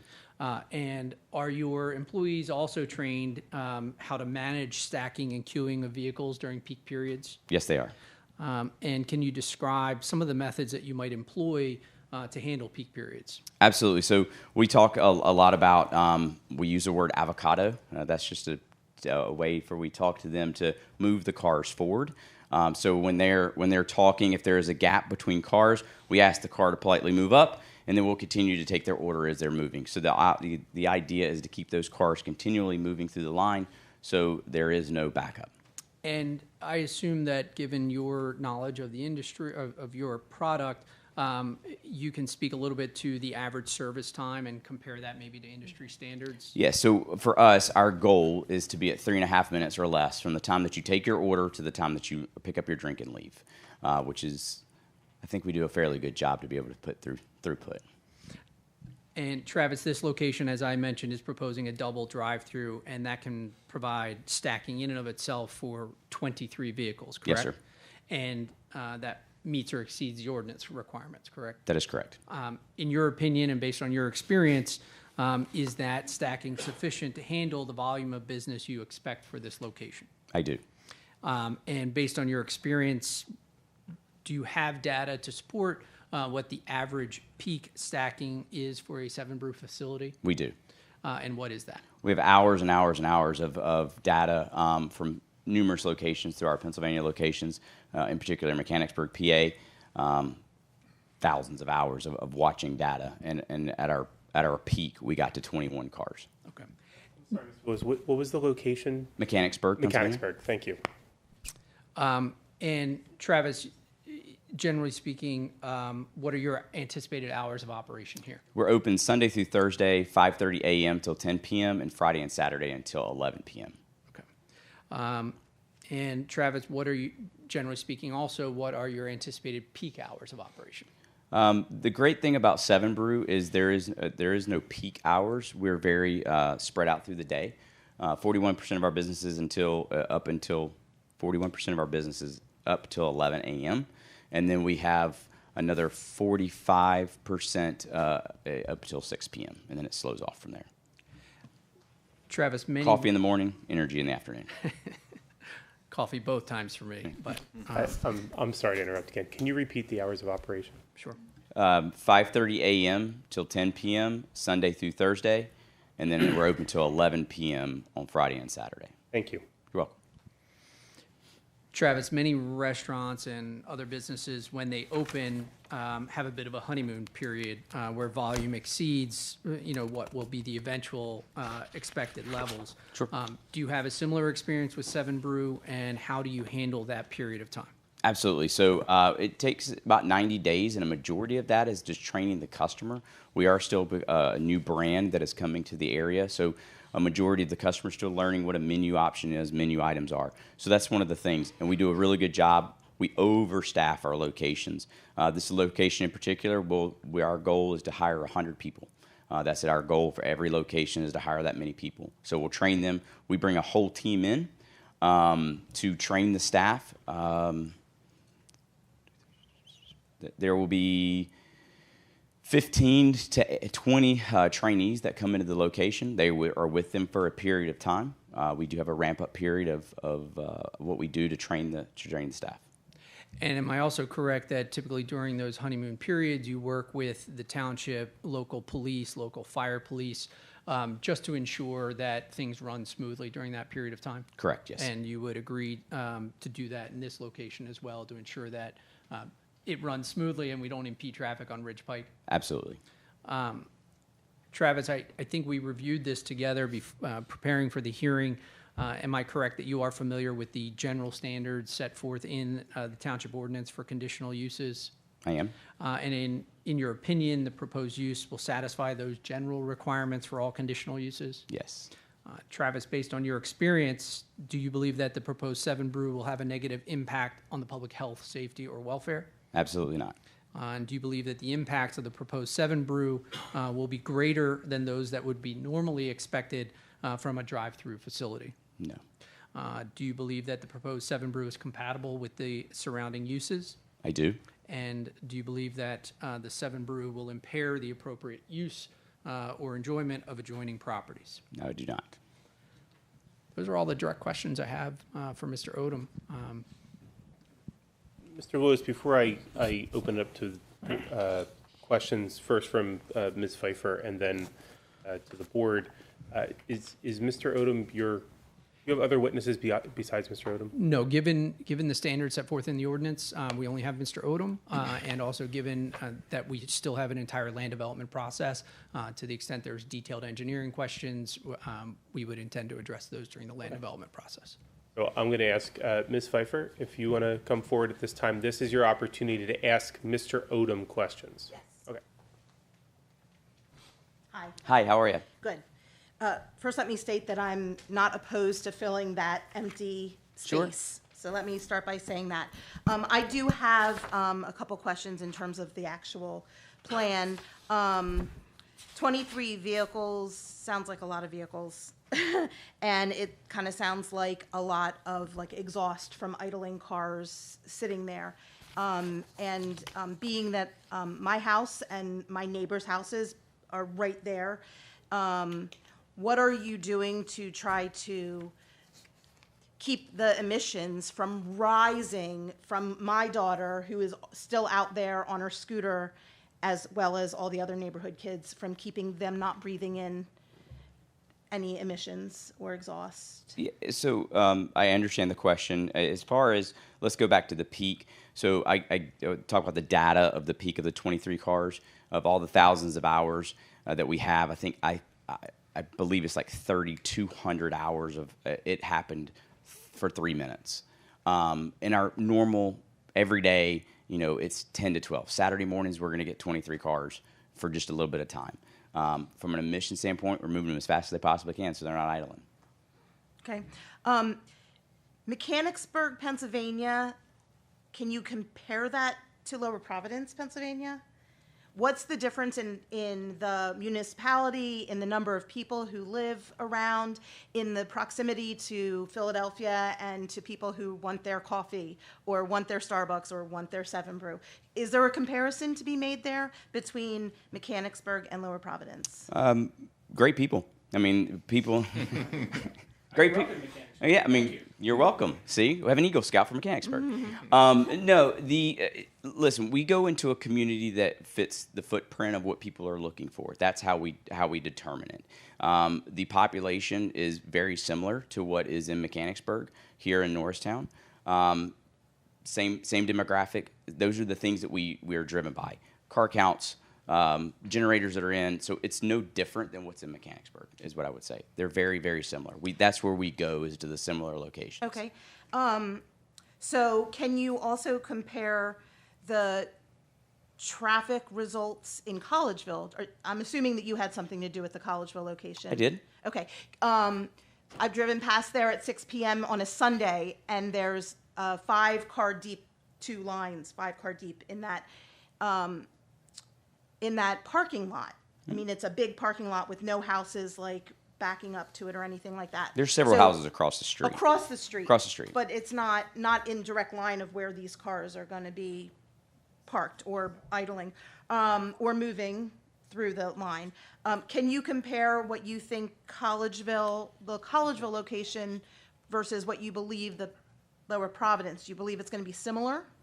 So I believe that we're going to do a good job of, as far as are you talking about from a sales aspect? And in terms of the number of customers and the volume of customers, and it was a mess down there when you first opened, and I get it. People need to be trained. I understand that. But even weeks, months later, it's still. So we do have, again, I think Mr. Lewis did a good job of asking the question, and I don't run away from that. We do have a honeymoon period, which most locations or most any businesses that open, people are excited. People are, excited to, hop in the car and go see it. So our process, again, is a 90-day process that takes, and then everything from there is normal business. I'm not sure the last time you were at the Collegeville location to see it, but all of those things have been rectified. A couple Sundays ago, I was. As I far drove as far past. as 10 cars in line at a 6 p.m., yeah, I mean that's good going to happen. business, It's good a good business, but it's nowhere near impeding any traffic or anything like that. Okay.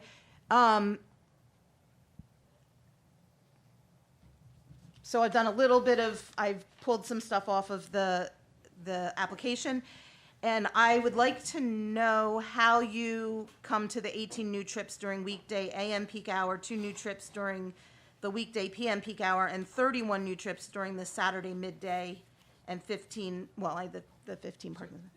May I interrupt? Just use the microphone, please. Yeah, sorry.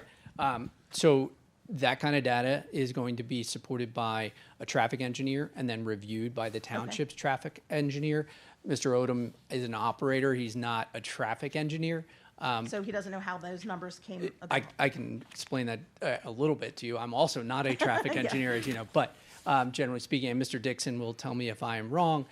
So generally speaking, when you do a traffic analysis, there's what's called ITE, the Institute of Transportation Engineer Trip Generation Manual.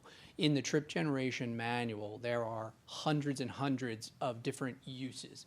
And ITE collects data from all over the country on those varying uses, size of use, what have you, drive-through, no drive-through. They compile that data, and then that is the industry standard for traffic engineers to project what number of trips may be generated by a new use in a new location. It's the industry standard. It's used by everybody. And so our traffic engineer, when they both go to PennDOT and when we submit our application to Lower Providence Township, we have to provide the data. Mr. Dixon and his office will then review that, decide whether they agree that we used the correct code, the land use code, to determine those numbers. But it's So that's 15 or 18 during weekday AM peak hour, which would be like during rush hour going one way or the other, 18 new cars on the road at that time. correct. ITE Is will, that per hour? and so ITE will give you both a daily trip volume as well as peak hours. Typically, the biggest measurements are the generator peak, which is the user's peak, where here, as you heard, this user, the peak tends to be in the morning. And then the standard measure is typically the PM peak hour. So you'll have all that data, total daily volume, AM peak, PM peak.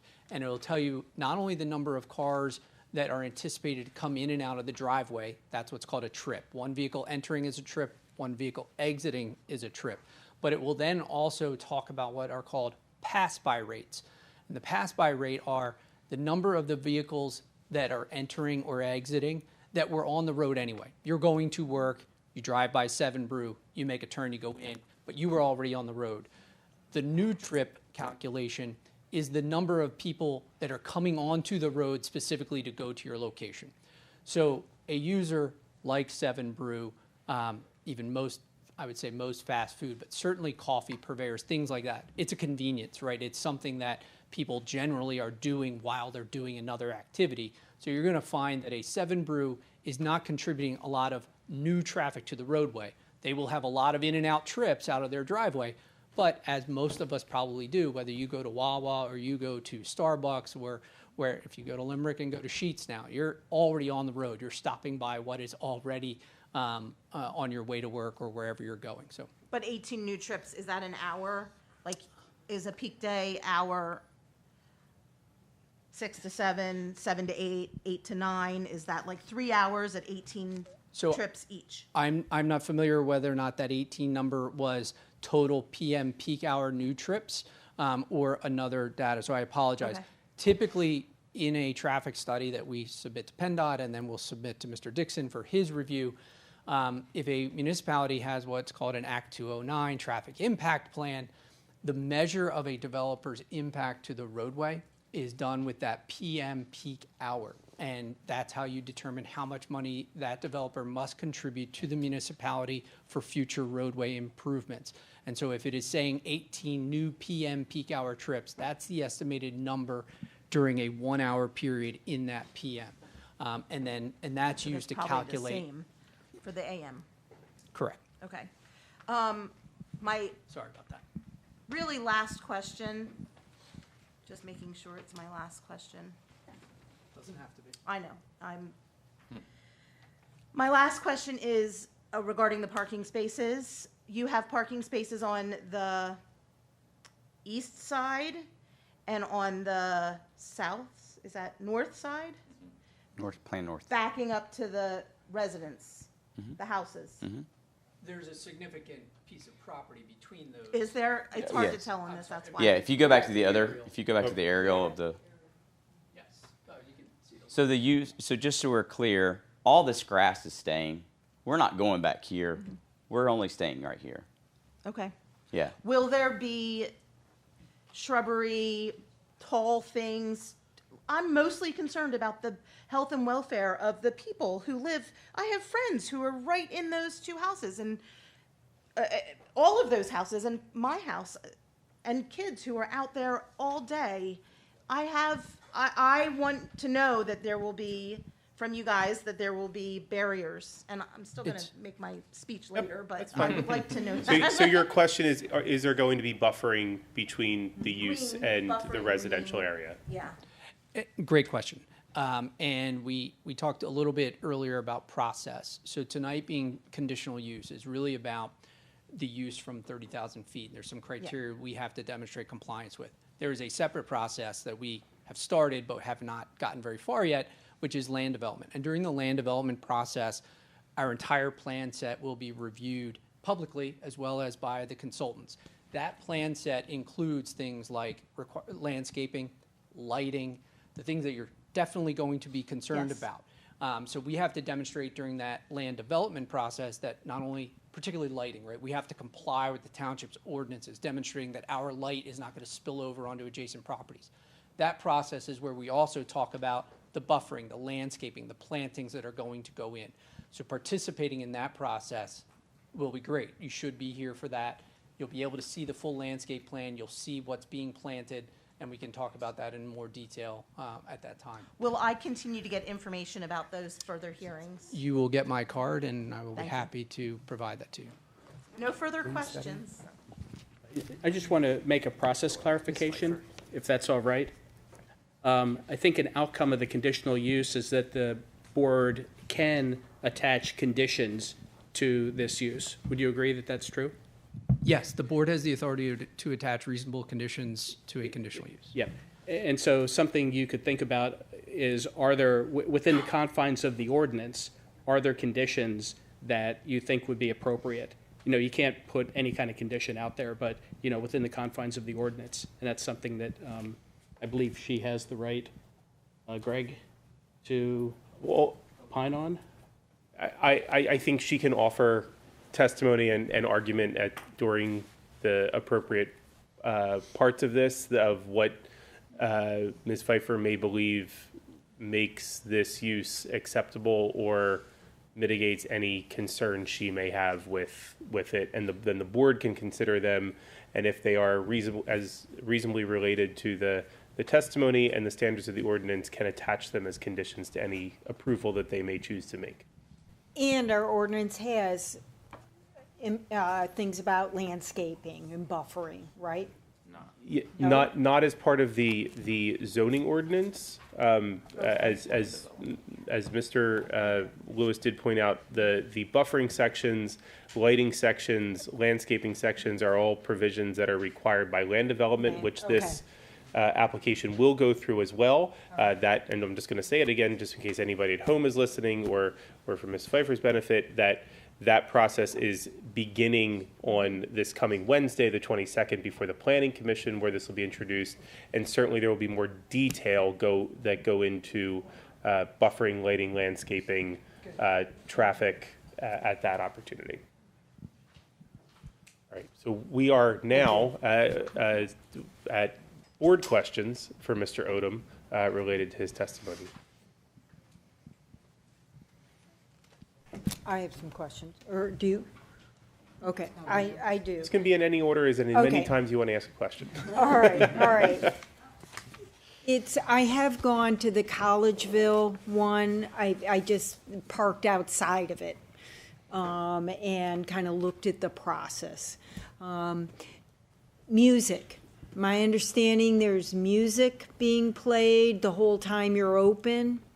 And is that a definite part of your model.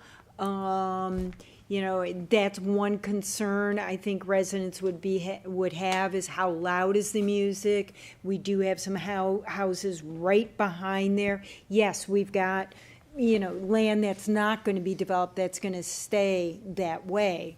But, you know, that's one concern. Sure, absolutely. We always have ways to mitigate and follow the township ordinances on music. That's not something new that we haven't already dealt with. Can we, I know that, I'm just going to follow up to the supervisor's question.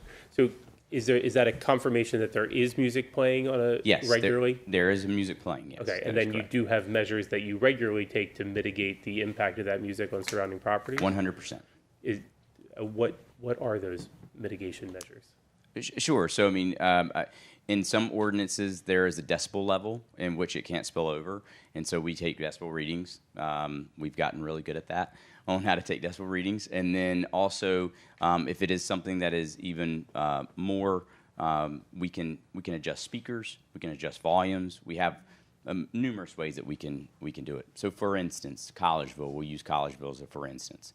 One of the speakers we just turned off because of how it was portraying, and it was using the building behind it to echo. So that's what we did to be able to mitigate some of that. The idea is not to interrupt anyone around us. It is the experience. Did you happen to go through the drive-through, or just hang out? I sat to the side of it and kind of watched, you know, people go through. Sat to the side of it and watched people go through the drive-through. So the idea for when you go through is it's a moment out of your day. I mean, that's what we want to do. We have a different genre of music. You have anything from country to, you know, 50s, 60s music. We have everything that you could possibly think of. It's all clean. It is all. We have a proprietary app that actually filters everything. So there's things you can't even try to even get through. But that's part of the experience as you go through to enjoy that, to enjoy your coffee, take the moment of the day, listen to some good tunes, and then leave. And it keeps our baristas very energized as well. And I understand that, but I'm thinking more of the surrounding totally area, understand. businesses Absolutely. and homes, and how that's going to impact those, because they're there 24 hours a day, per se, you know. Understand. Mm-hmm. Oh, can I ask? Yes, you can ask the question. Does the music start right at 5:30 in the morning? We do, but it doesn't necessarily mean it goes outside of our building. Mm-hmm. Mm-hmm. And again, every township has their ordinances, right? For Collegeville, for specifically, it's 7 a.m. till 10 p.m. is what the ordinance is from a noise ordinance. So we always follow the noise ordinances that are applicable in each individual township or borough.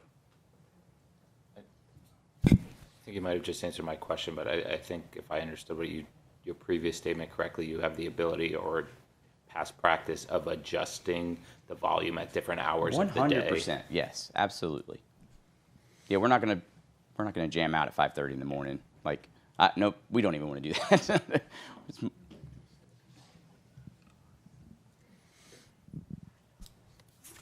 I'll just follow up briefly on the noise. So like our noise ordinance would be for, you know, like one small period of noise. But this would be continuous music, you know, noise. So I would assume you wouldn't be opposed to conditions that would, you know, limit the noise and the impact on the neighbors. That would be, I believe that would be an appropriate condition for the board to consider during a conditional use process. So if, as Travis just indicated, Collegeville's actual ordinance prescribes a certain time period.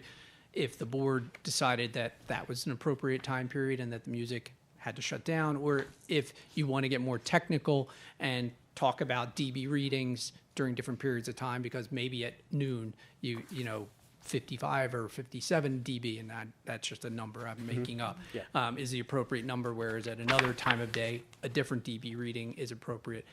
I believe those would be appropriate conditions. And can I just add one thing, just as we're talking about this? In some of the ordinances, actually quite a bit of the ordinances, it's an 80 decibel level that cannot go off of the property.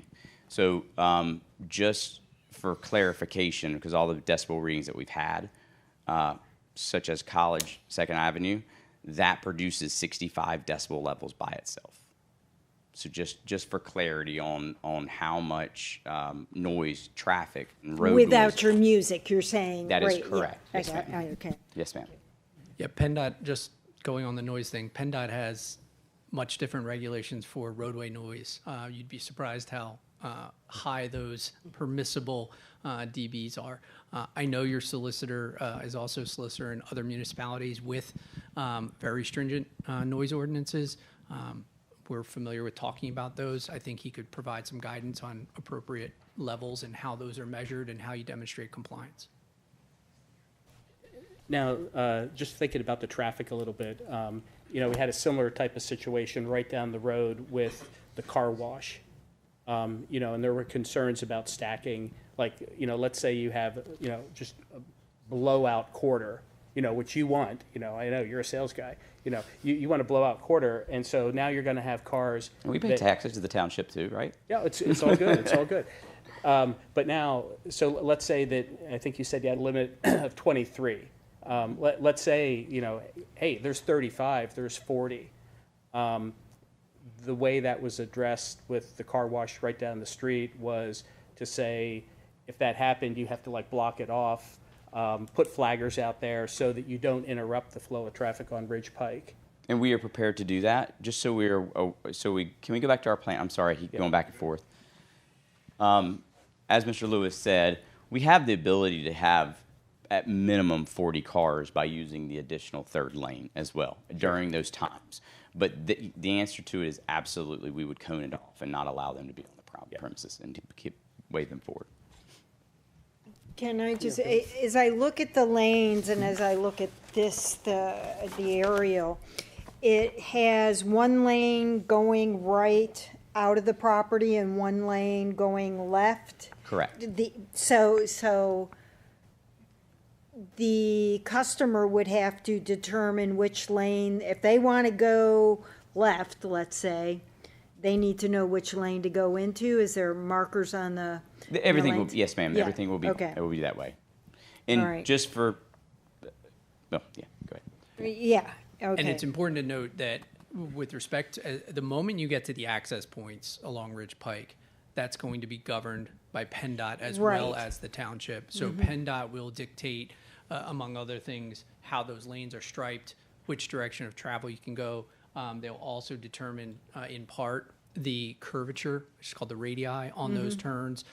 Mr. Dixon will also chime in on all of that for the township, but PennDOT ultimately has the authority anytime you're connecting to the state highway there.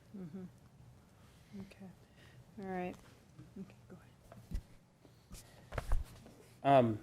I think it's great that you have, sidewalks, shown there. We want to have a walkable community. And one of the goals in our plans for Ridge Pike is to, have it be pedestrian friendly. So ideally, this is what we're striving to, is that someone could be walking along and decide, hey, they want to walk in and grab a donut from Dunkin' Donuts, or be walking by and grab a coffee and a muffin, from Starbucks.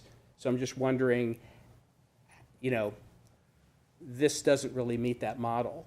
Now, you do have a model where, you could allow firefighters to, park and, they go over and, give them the 50% discount, which is great, to support our first responders.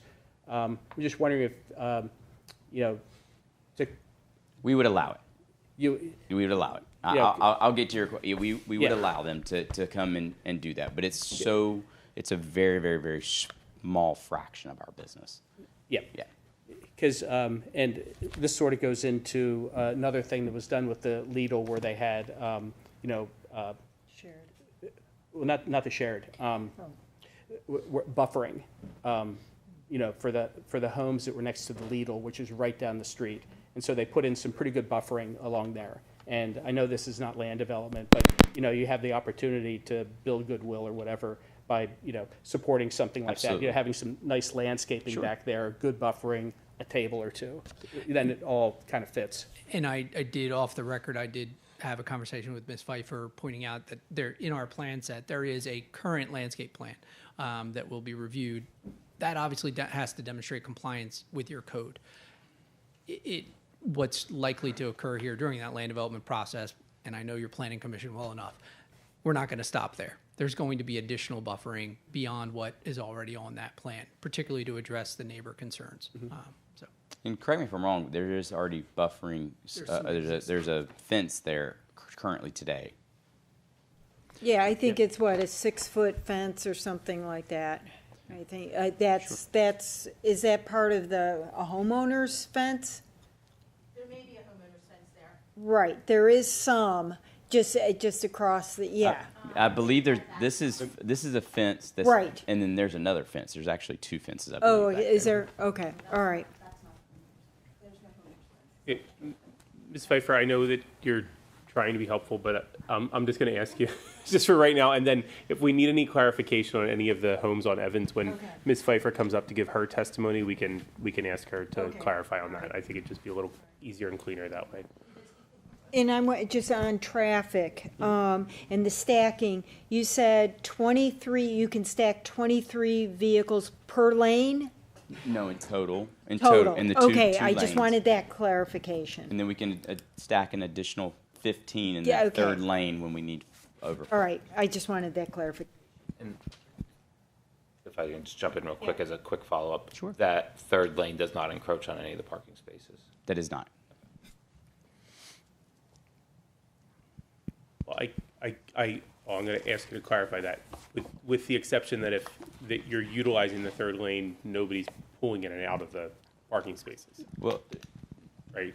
Yes and no. If there's a car sitting there, no. But what we would do if there's someone that needed to back out, again, our texters are trained to be able to help move and weave in and out of those, get the cars in and out of those parking spots very safely. Your testimony is that it's primarily your employees that will be parking in these spaces That is outside of correct. first responders, and I would assume that you're not going to have shift changes at your peak times. That is also very correct. And also, I think in the presentation, it's an average of 3.5 minutes or less from the time they take the order to you get your drink. And that, just to clarify that point, that is when we passed our honeymoon stage and training and all those other kind of things. In normal operations. Right. How deep in the stacking does the order get taken? I mean, 3 cars, 4 cars back, how many? Typically, there's 3 to 4 cars in each line. So that's where it is. When we get to the stack, that is of the 23, they can be taking orders back here, because that's how fast things are moving. Okay, and there's baristas in each line. So, okay. Yes, ma'am. All right. Thank you. You're welcome. Now, you had said that the third lane was there primarily to, if someone accidentally pulls in, that would give them a mechanism. Now, if you're in, the Nirvana situation where you're, blowing it out and the third lane is being used for queuing and taking orders, that seems to, contradict the ability of using the third lane for that purpose or emergency access. Yeah, that's why when we give our general stacking numbers in terms of meeting not only the ordinance, but meeting the peak demands of 7 Brew, we make sure that those are accommodated, more than accommodated in the principal lanes. That third lane is principally to be a bypass lane for whatever purpose that it needs to be there. It is available, as Travis mentioned, God forbid you got 20 cars are all of a sudden there and you're starting to get close to your stacking. The next vehicle that comes in can be directed to utilize that lane. But what will happen, as he's described a few times, is those baristas, those staff members are there to help navigate those vehicles, not only directing them which lane to get into, but also if there is somebody, say, in that outside lane that decides they want to get out, assisting them. You're not left to your own devices at a 7 Brew like you may be in many other environments, parking lots, what have you. You got to figure it out for yourself.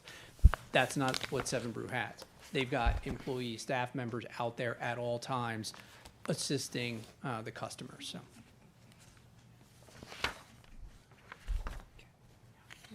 And the parking spots that are angled there and in the back, those are for employees and first responders? Correct. Primarily? Yep.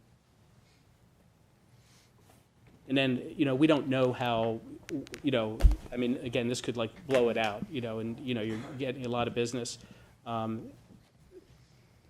if it turns out like that the assumptions that are going into this, for example, will rarely fill the third lane, but let's say that that becomes the norm, where it seems like we'd want to have more of a performance. We might want to have a performance-based condition where we come back and look at that and adjust, how that's done, because that would, could cause stacking problems on Ridge Pike.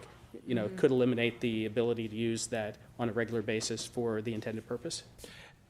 Again, I think that would fall within the board's authority in terms of a condition of approval of the conditional use.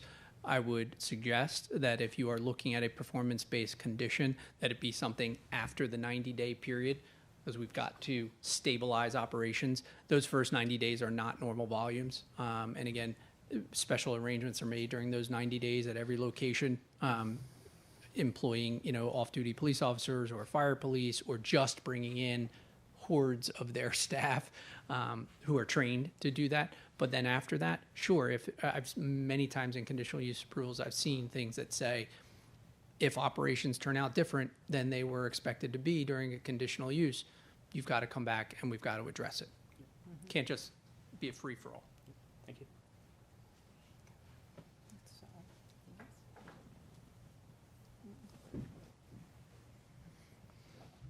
Yeah. Are there any other board questions? No. Okay, I do have one question here, and I'm going to take it back to traffic. And I know that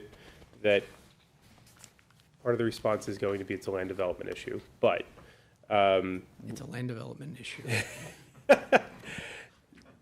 There's been an analysis done of new trips to satisfy the request in the application packet about the traffic impact of this use.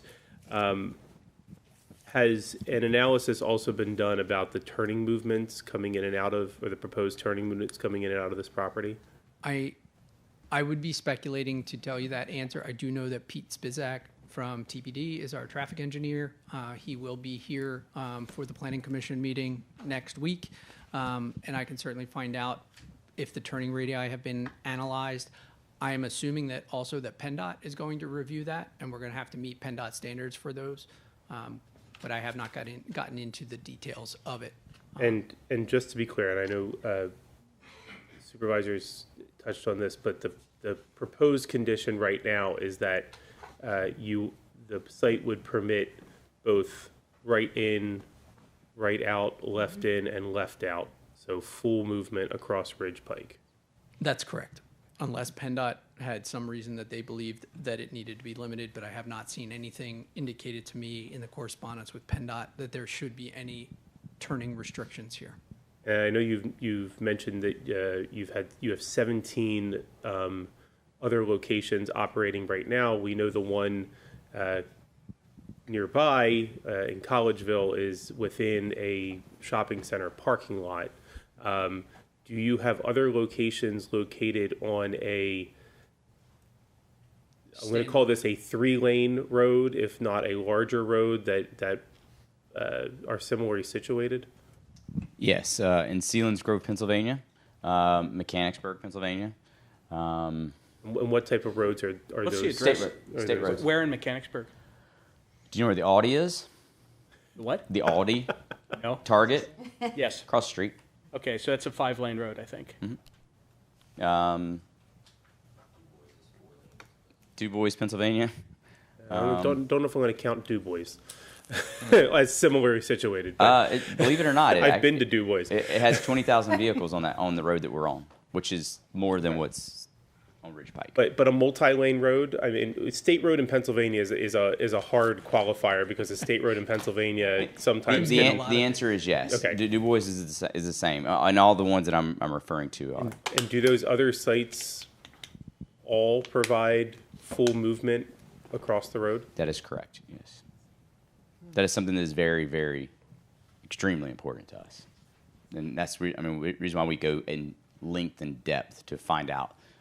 And start with PennDOT very early. I don't know if this is appropriate to opine, but to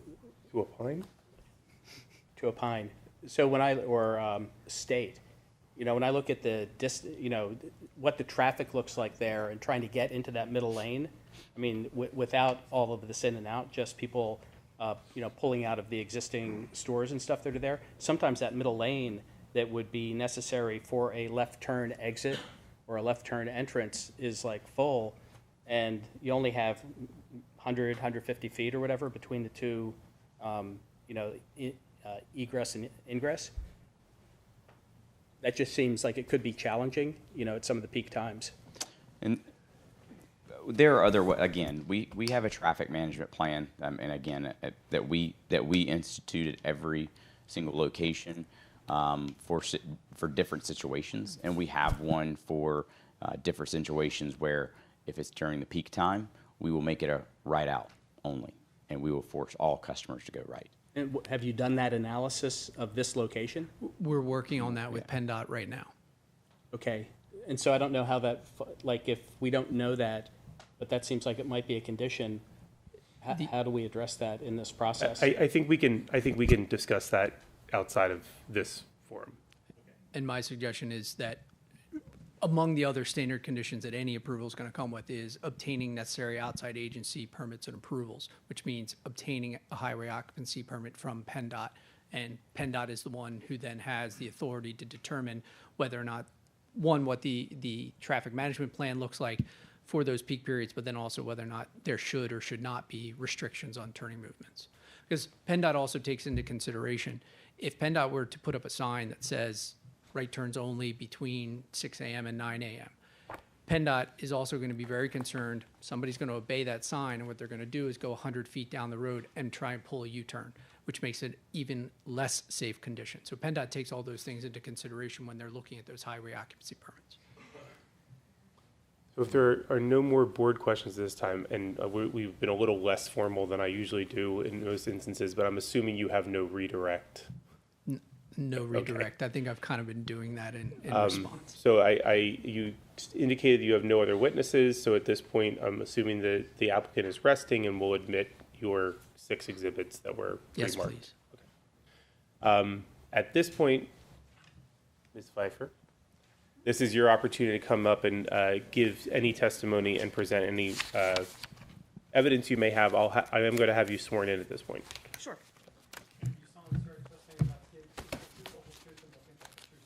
Yes, I do. Do you want me to state my name again? No, you're okay. I'm okay. Okay. So I did write a letter to the board because at the last meeting where this was supposed to take place, it was the first night of Passover. And unfortunately, I would not have been able to be here. And luckily, as luck has it, the meeting that I actually did have scheduled for tonight got canceled or moved to next week, so here I am. So I'm going to read the letter so that everyone can hear it out loud. It is my understanding that the business that wants to operate drive-through only coffee shop has recently opened a location in Collegeville. We are in that area at all times of the day and passed the business this past Sunday at 6 p.m., and the lines were 5 cars deep times 2, with more getting in line at that time.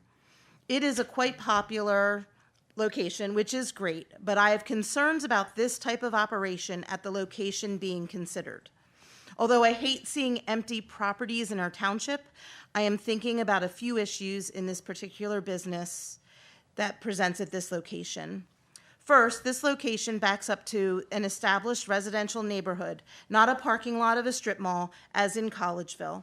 There are all sorts of issues that will need attention: trash containment, fencing and air or noise pollution. Think idling cars, exhaust fumes, music, to name a few, when there was none of these potential issues before.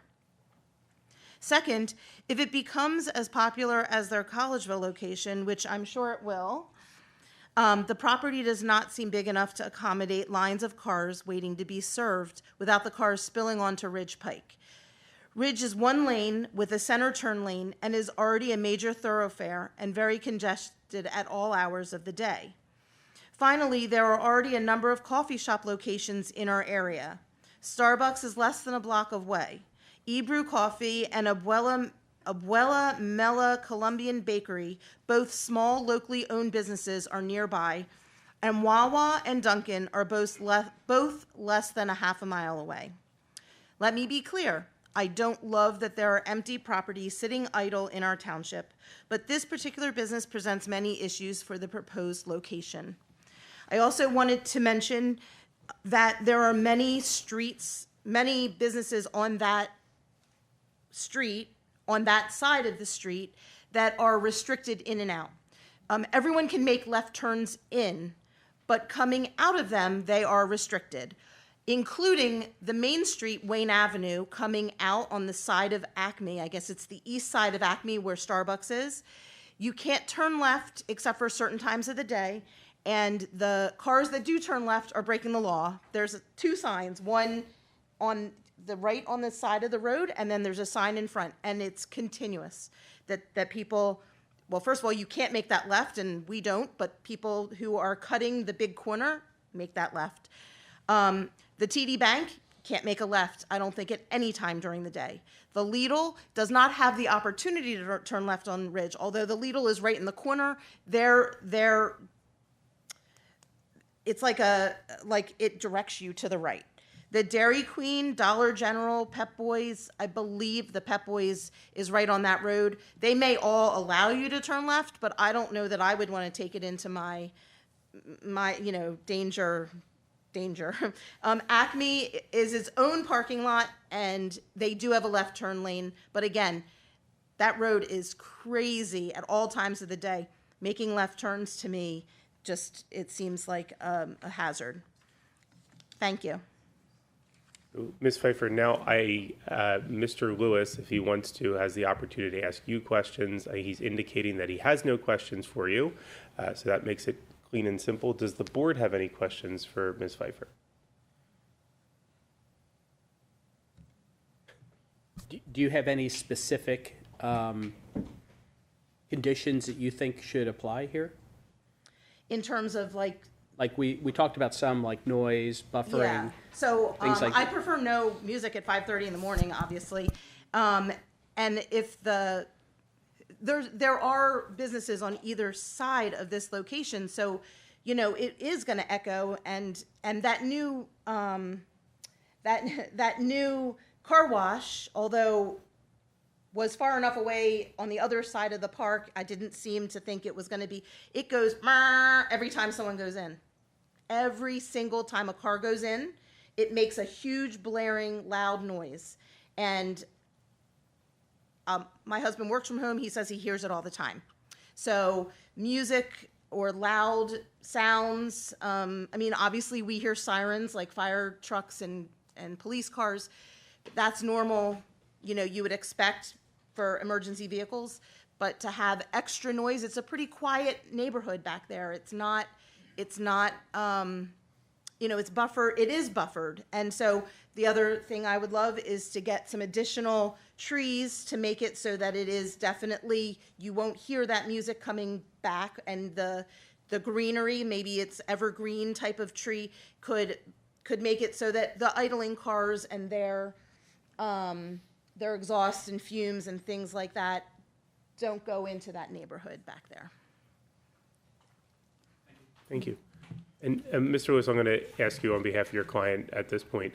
So we talked a little bit about your landscaping plan. We've talked about buffering a bit. Looking at the landscape plan, I don't know if we have that in the packet. Sheets in the plans. Yeah, I think it's sheet 6 in the plans. 3, 4. It's Exhibit 6, but 5.1 in Exhibit 6. Not in this packet? Okay. So it based on the exhibit you shared, minimal trees are proposed behind the use. If the board were to attach a condition of approval that required and I know there's landscaping, but at minimum a screening buffer along the property line or along the parking lot, or something even in addition to that, would that be? That would be acceptable to my client. And we're happy to work that out during the specifics of that during the land development process with the township's consultants and the planning commission. Thank you. My letter was written before I heard anything, so I don't want anyone to No, think like. thank you, Ms. Pfeiffer. You're welcome to sit down and take a seat. Thank you. I think we did mark as T6 the letter that was prepared by Bowman Engineering related to the traffic, and I did misspeak earlier. I believe the accurate date of the letter is March 27th, 2026, as to the final version. Mr. Dixon, if I can have you come up just on behalf of the board to ask one or two questions, and we'll have you sworn in. 27th. Did I say it wrong again? You said 22nd. I'm sorry. It's I do. Chad, Said it's wrong 3 times, yeah. Dixon, Dixon. Oh, no, it's March 27th. 27 is the final draft that we received. So I believe we've marked this as an exhibit. It's there. I know a lot of this is related to the Saldo review, but I'm going to ask you the same question that I asked Mr. Lewis and his witness about whether the turning movements and counts from this property have been analyzed in any way, so we know kind of how cars are accessing and leaving this site. Yes, the traffic study that's been completed to date does include turning movement volumes. And has that presented any concerns about access or full movement access or ingress or egress related to what's being proposed based on the parking counts that have been provided so far? The one concern that we've raised that we think should be considered further, if the project would move forward, is in relation to, and I believe it was brought up earlier, the issue of the separation distance between the two driveways. It's fairly short. It's about 50 to 60 feet. And they're proposing one driveway to be enter only and one driveway to be exit only.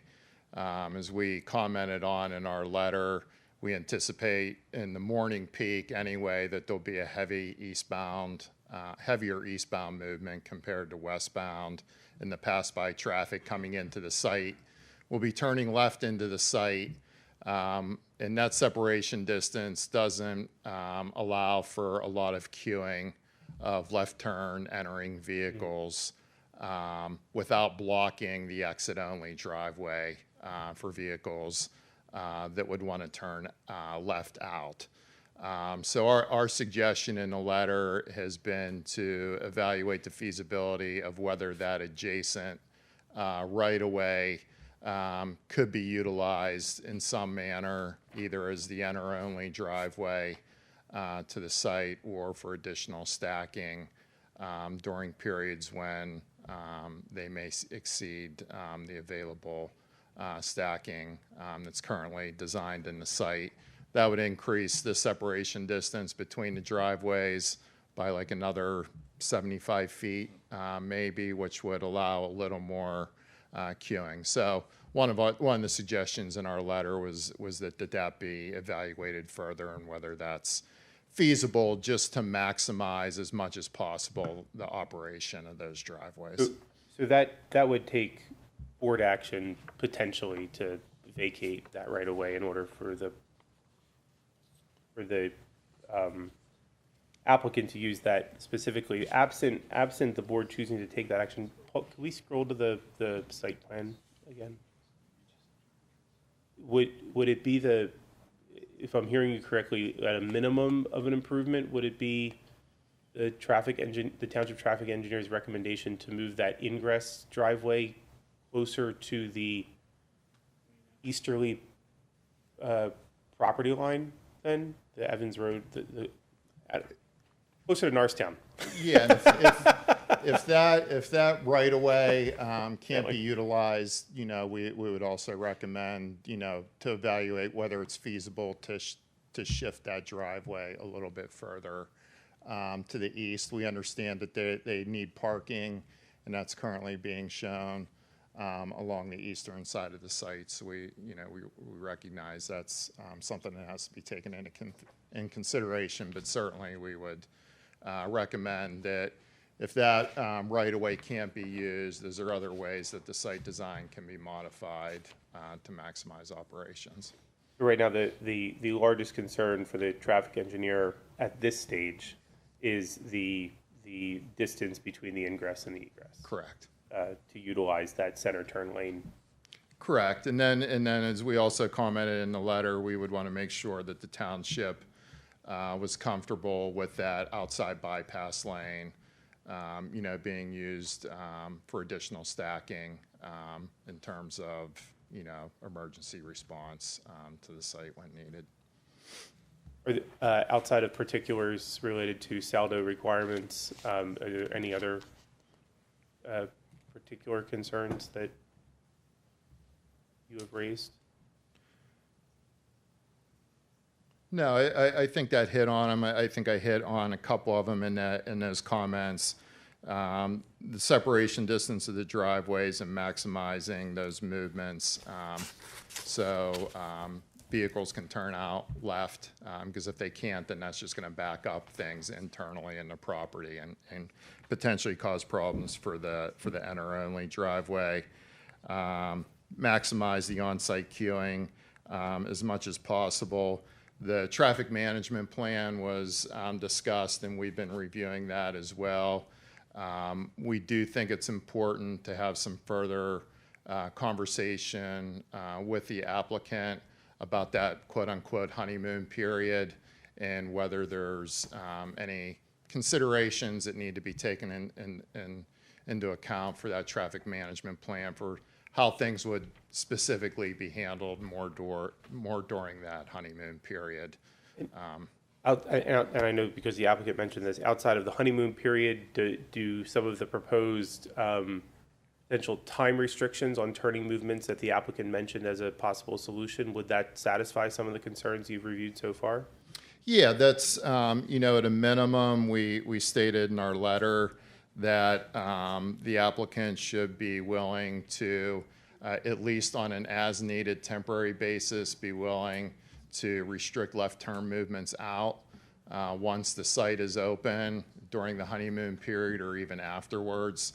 If we find that the actual traffic operations dictate that more extensive restrictions are needed, whether it be longer time periods, or that also be taken into consideration. I believe we recommended in our letter that a general condition be placed on the approval that the applicant is willing to remedy any traffic concerns that would arise to the satisfaction of the township and PennDOT. Thank you, Mr. Dixon. Mr. Lewis, do you have any questions for Mr. Dixon? No, and I don't believe so. I think your witness has the other microphone. If you don't want to. Too hot to be cozy tonight. I admit I have not been provided a copy of Mr. Dixon's March 27th review letter. So I have not had the privilege of reviewing that beforehand, but I do think it's appropriate in terms of I don't need to. I mean, take it, but you can take it with you. Thank you. I think it was submitted before we knew that you were retained as counsel. The traffic engineer has it. Yeah. Appreciate it. Mr. Dixon, you would agree that in addition to your comments that our access points are consistent with the current access, correct? Yeah, those are the general locations now, the access points, correct. And ultimately, the design and the limitations placed on those access points is governed by PennDOT and PennDOT standards, correct? Correct. They'll have a say in it for sure. Great. Thank you. Ms. Pfeiffer, do you have any questions for Mr. Dixon? You don't have to. Okay. Does the board have any questions for Mr. Dixon? It's not a question for Mr. Dixon, but just I'm thinking about the Wayne Avenue there. Like, it's an eyesore, and and if it could be used as part of the project, it can address some of the stacking issues and traffic. And I would just love, and I know it might be beyond the scope of the conditional use, but if it was possible to get rid, to basically get rid of that and redevelop that land as a part of this, I think that would be good overall for the business and for the township, because we'll just have this eyesore of a, road there. I think it's certainly something that Mr. Woodrow has heard plenty of tonight and can explore with the applicant during the land development process. And if that aids in accomplishing any of the goals discussed tonight, should they even be conditions of approval, it's an option. Would you, Mr. Lewis, would you agree? If the township wishes to vacate that right of way and thereby convey it to the underlying property owner, it would be able to be incorporated in some manner. It may also, there may be other solutions, other ways to incorporate it in, but we don't own the ground, so we can't do anything about it. Can I just ask a curiosity? It has nothing to do with conditional use. But while you were scoping out the locations for this property, did you ever consider a different area of our township? Because we have like Arby's, that Arby's area is vacant right there. So Sure. So the answer is yes. I've spent a lot of time in the township looking for something and looking at different locations. What we look for is where coffee meets convenience, and it's very convenient. We talked about earlier, I think, as far as trips and things like that, 90% of our business comes off the road that's in front. So it's just a very convenient in and out for the customers. So, but yes. Well, the Arby's is on a very, very busy area. It so is, it's but it's Egypt and very Trooper. taxing to get into. It is very, it's hard to get, it's really hard to get in and Understood. out of that location. Okay. I was just curious. Yeah, absolutely. No, And I mean, spent a lot of time. Although Ridge Pike, we're trying to revamp it too, make some sidewalks and beautify it too. So, Absolutely. No. We'll see what happens. Anything else from the board? Okay. So at this point, we'll call for public comment. If there's anybody who would like to give public comment on this application, that public comment, again, are statements. This is we're beyond the point of asking questions. These are statements, hopefully brief, in support or in opposition to the application as presented this evening. Is there anybody who wishes to make public comment? We're going to ask you to state your name when you come up here, and we're going to have you sworn in.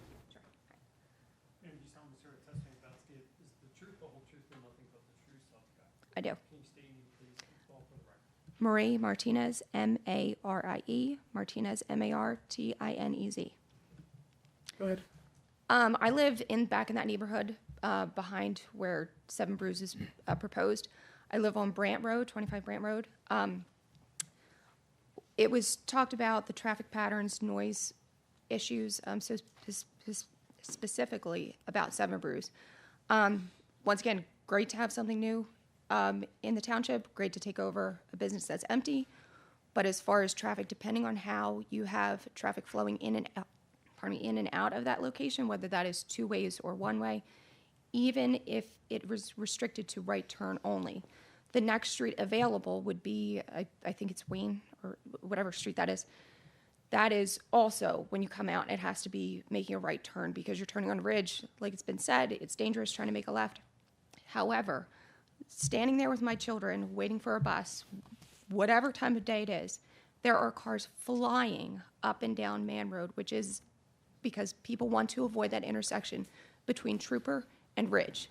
So if you add something else that is going to be direct traffic kind of away from where it sounds like they are imagining business going towards Norristown, you're going to be enforcing the traffic to go right, which is then a lot of people are going to need to make another right turn to get back to where they have to go. They'll be going down there, once again, continuing down Man so that they can avoid traffic at that intersection, which people already do, and now it's just going to be increasing that issue. So standing there at the bus, which kids are standing there all up and down that street in the morning and in the afternoon, it is incredibly dangerous. As it is, people don't stop at the stop sign that is available at the two locations on that street on Man. To now add this, it's just becoming a more dangerous situation in my eyes to the children, especially now that there are more children in that neighborhood. My street alone, there's 10 children.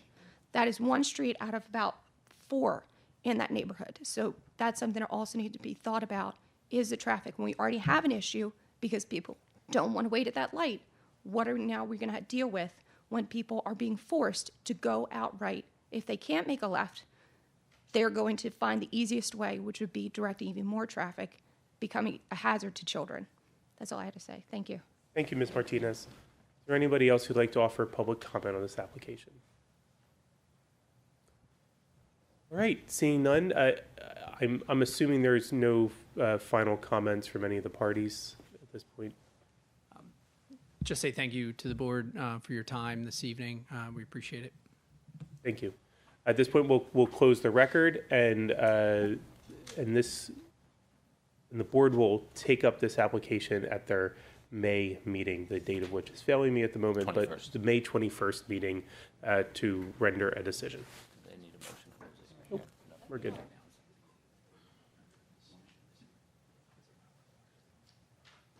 Okay. At this time, we're going to take a 4 or 5 minute break, and we'll be right back.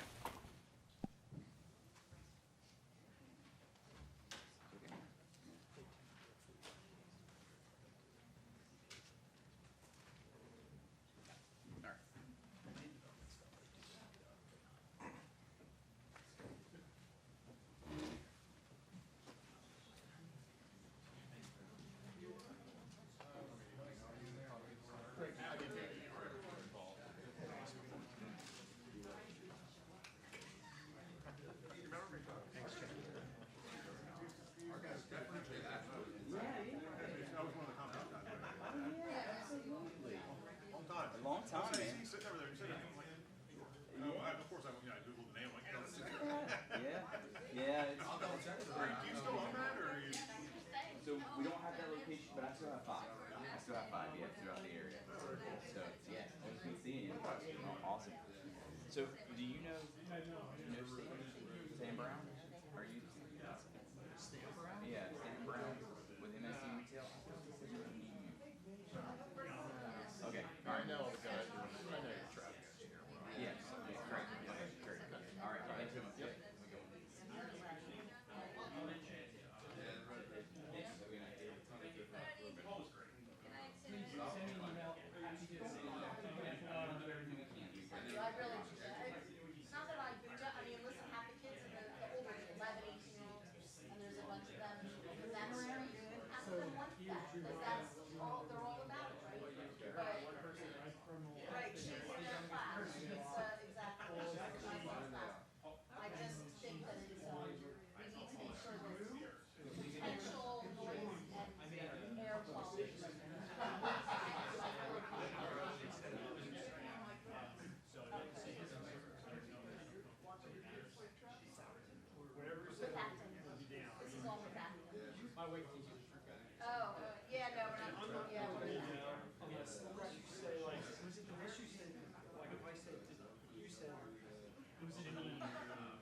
I've been out of work for a long time, so somehow I have to hone my skills.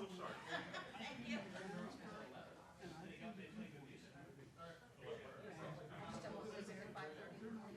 And you're on brand, so your appearance of every time I'm Parkinson, right? I'm used to that, so now.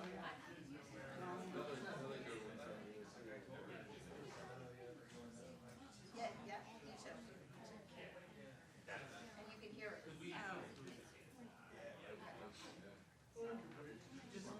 Are you live on the park? Oh, okay. I'm one of Sandra's friends. She's your backs up to you. Sandra and I walk around the park, and I've seen you have two kids with me. Great. Yeah. Yeah, and you're fine.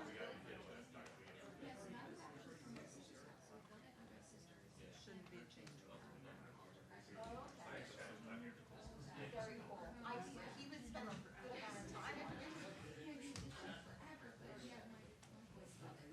Yeah, you are right there. Yeah. There's like no buffer.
All right, thank you, everyone.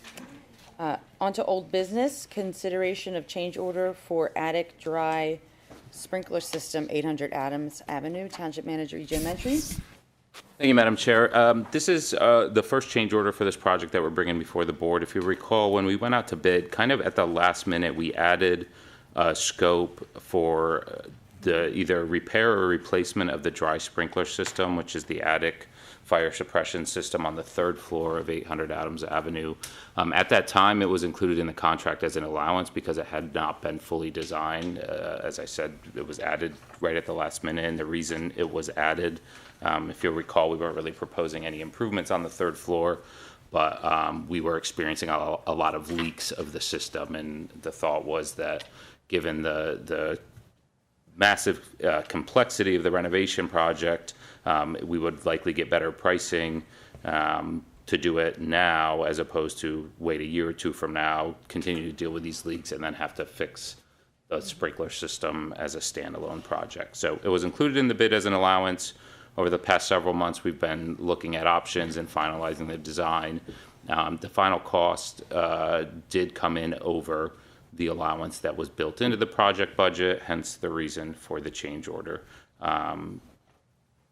Before the board are the final two options, essentially, that we've landed on. Several other options were looked at, but they were more expensive.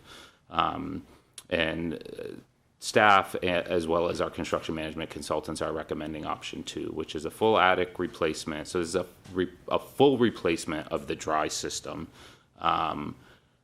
This is the cheaper of the two options because with this option, we are abandoning the existing system in place, whereas the option 1, which is the more expensive option, includes a full demolition and removal of the existing system, but this one abandons it in place, which saves costs. So the net cost of this change order, I'm on the wrong sheet here, is $86,037.55.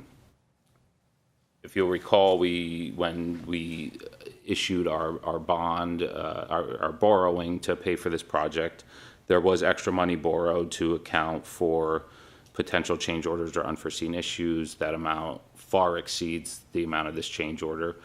However, in addition to that, what I will say is one of the separate allowances that was built in the project was the renovation for the relocation of the first floor tenant And that is coming in about $60,000 to $65,000 under budget. So if you net those two, it's really about a $20,000 increase.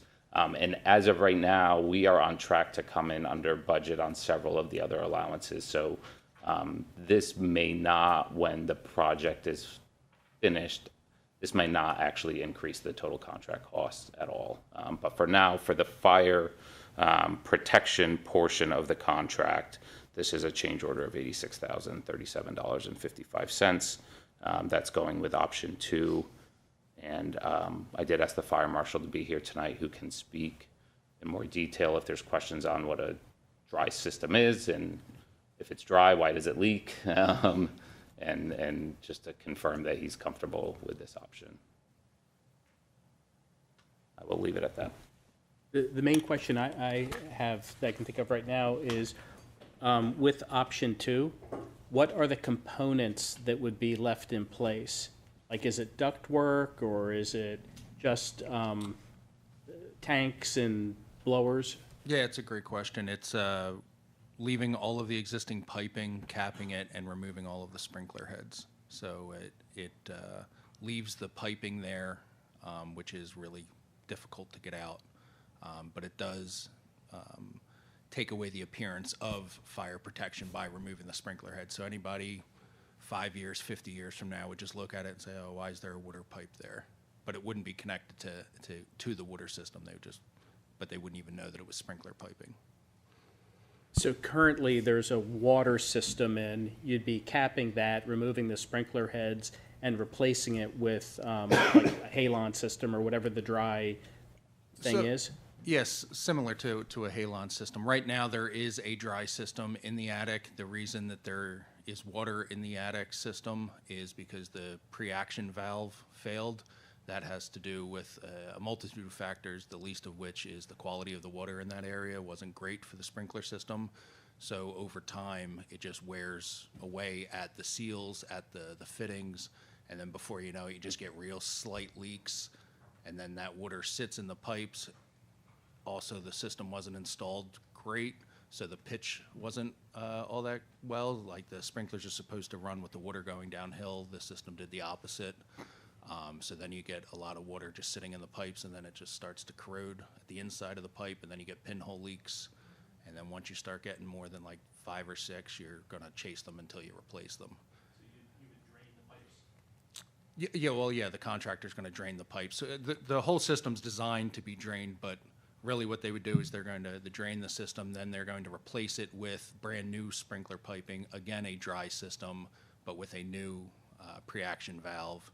There's a multitude of ways to do this. The method that I think makes the most sense happens to also be the cheapest and the least cost for maintenance as well. And that's the VPS corrosion mitigation system. Yeah, that's the one that they would pump the system full of nitrogen, but the problem with that is then you need a generator, like a nitrogen generator, and you need to do monitoring for that. Whereas this, excuse me, just stops water from getting into the system whatsoever. And the way to keep an eye on that is the preventative inspections, and the company that we would be using would absolutely check that every 5 years. Yeah.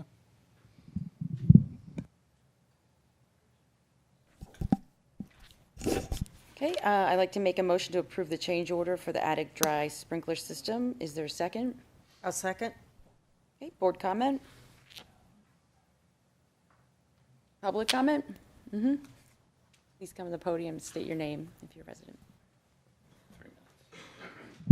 Brian Earnshaw, I'm a township resident. I'll admit I have no idea what this thing does or anything about it, but one statement I was concerned with was, if you do this, you stay within the overall allowances for the budget. That should not be a factor at all. The main factor should be whether this is necessary and whether it's going to provide any cost savings and whether it's an efficient spending of township money. Not the fact that you're going to stay within budget because of other things you're not going to spend money on should be totally irrelevant. Thank you. Not to turn this into a conversation, but this is a fire protection system. I understand that. Okay. If you're going to comment, I hope I can respond. My point is that if this is necessary, do it. Not the fact that you can stay within budget should be irrelevant. That statement was made, that should be disregarded. I'll just say that From a financial the fact that this was necessary was established when the project was put out to bid, That's fine, but you made the statement you're going to stay within budget, which should be irrelevant. because the necessary nature of this was already established and discussed at a public meeting and was approved by the board.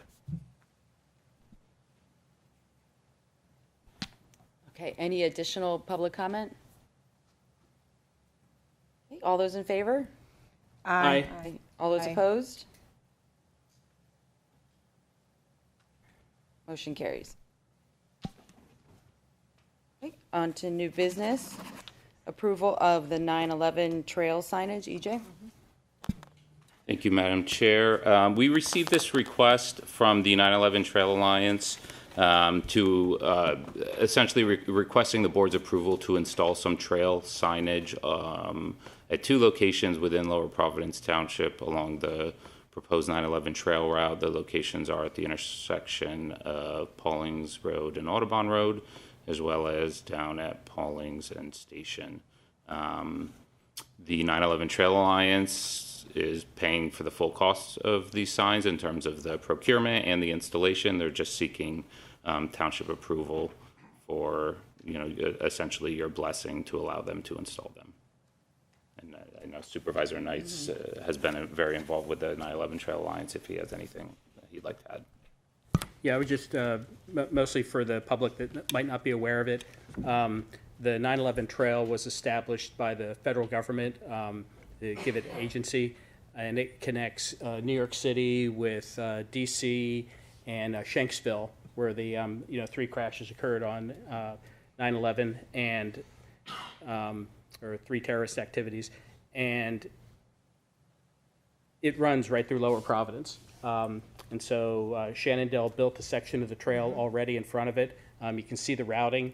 As time goes on, we might change that routing that's up there in the red line to make it a little better for bikers. But the signage that would go in would let people who are on the Schuylkill River Trail system know to turn and go towards the John James Audubon Center and get onto the major turn. And so it's a very important location.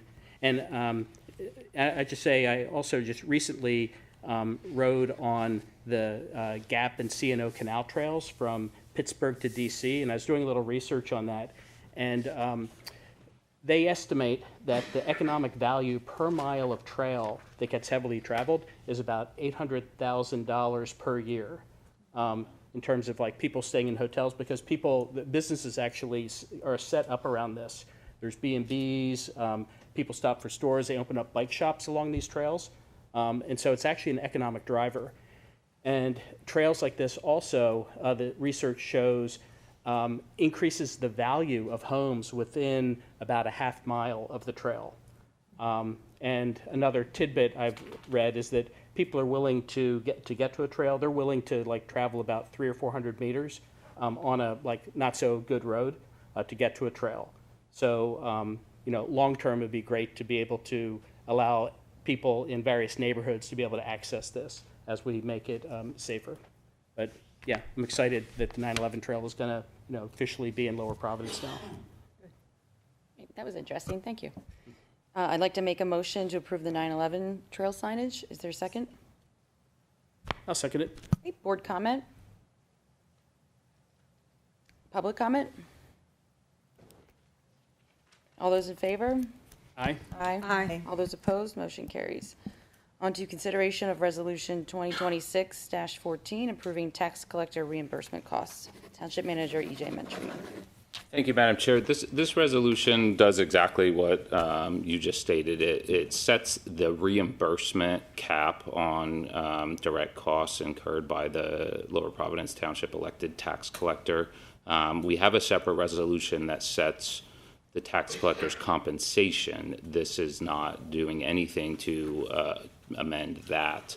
However, the tax collector is entitled to reimbursement for direct costs associated with printing, postage, envelopes, and related materials.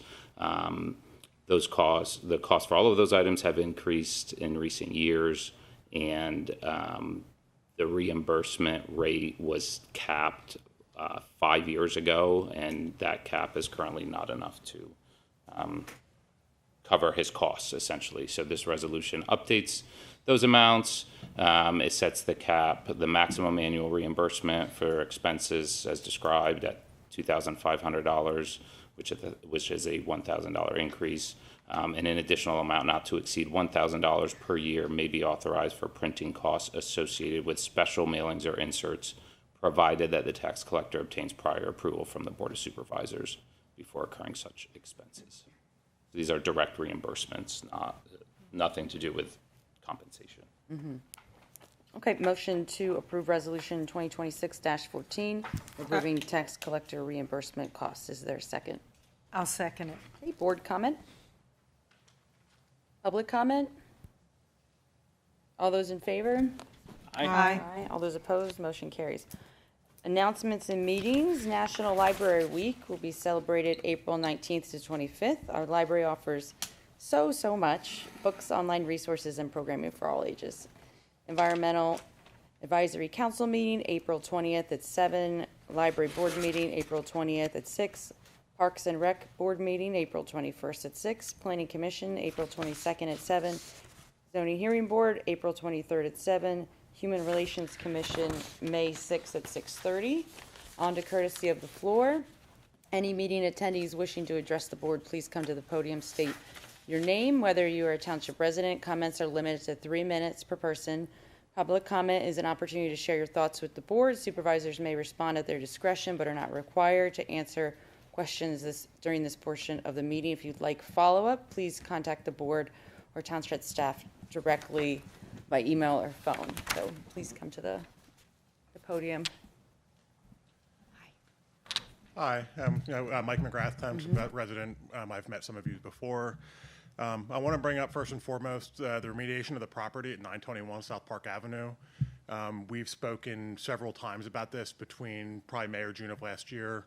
My last communication with members of the board, including EJ, Paul, and Mike, was in January. The owner of that property is deceased, and my understanding is that the township is working with the estate to try to get that property remediated.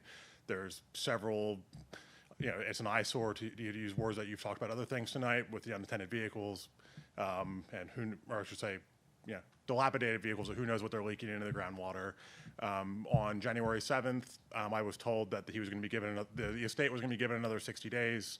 I reached out via email to the three of you at the end of this past month, and I have received no response. So I'm looking for an update on what they're doing about that property.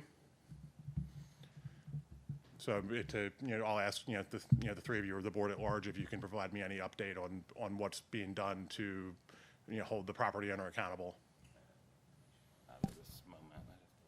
I don't know if we can provide you information on the status of that in this forum, but I will say that when we have dilapidated properties that are sometimes in control of the estate, the ability for us to move quickly on those is hampered significantly. So while it's in process, the appropriate notices and the process that we have to go through before action can be taken is elongated in a significant way. So I it's would encourage you to review the correspondence that EJ and others and I have had regarding this, where I was told after 60 days that they were going to look into going to the district judge and getting whatever process that still takes time after the 60 days as well. So and it's been 45 days since then. So understood.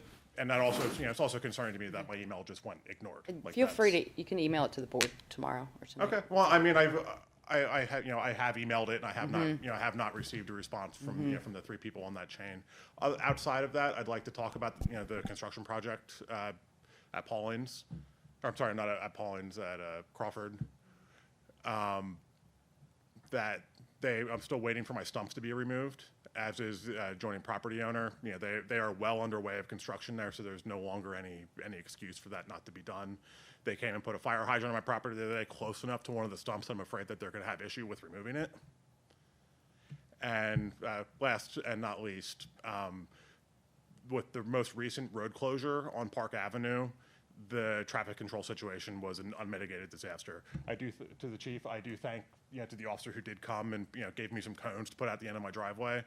That the only signage that they put up was at Egypt Road in South Park, with no indication of like how far you could go, and people were using my driveway and the driveway of one of the properties across the street, where they could have put another road closed sign up at whatever the last street is there with that little cul-de-sac or that little U-shaped street that you can use to get out to Egypt. That could have been done better, and if there's going to be more closures, that needs to be considered as part of the process. But so to the solicitor, how can I expect to get an update on like what's going to happen with that? This hasn't been just going on for 11 months. This thing has been like this for years. Those communications do not come from the solicitor's office. I believe the township manager is aware of your concerns and will take the appropriate steps to get back to you. Can I have an expectation of when I should expect to hear back from that most recent email? No. I'll get back to you when I get back to you. Okay. Is your time is up? Is more than 2 weeks an acceptable amount of time to respond Yes. to an email? All right. Thank you.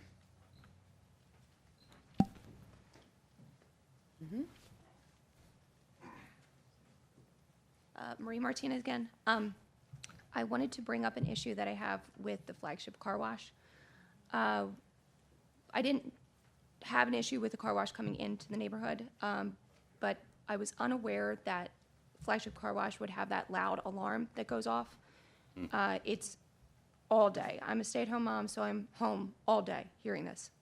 It starts could be 8 o'clock. It goes till just about 8:30 at night, and it sounds like you're a basketball game, and it's that loud siren that goes off, and this is continuous throughout the day. It could be 30 seconds apart, it could be a couple of minutes, but it is all day long. And I know that they probably try to do some things to mitigate some of that sound by putting up a large fence and putting up some trees, but it does not cut that sound at all. I live right next to Del Angelo Park, which butts up against Flagship Car Wash. So the speakers from, I'm assuming, the back of the building where the cars are entering is pointing at our house. So it is ungodly loud. I'm trying to put my kids down at bed.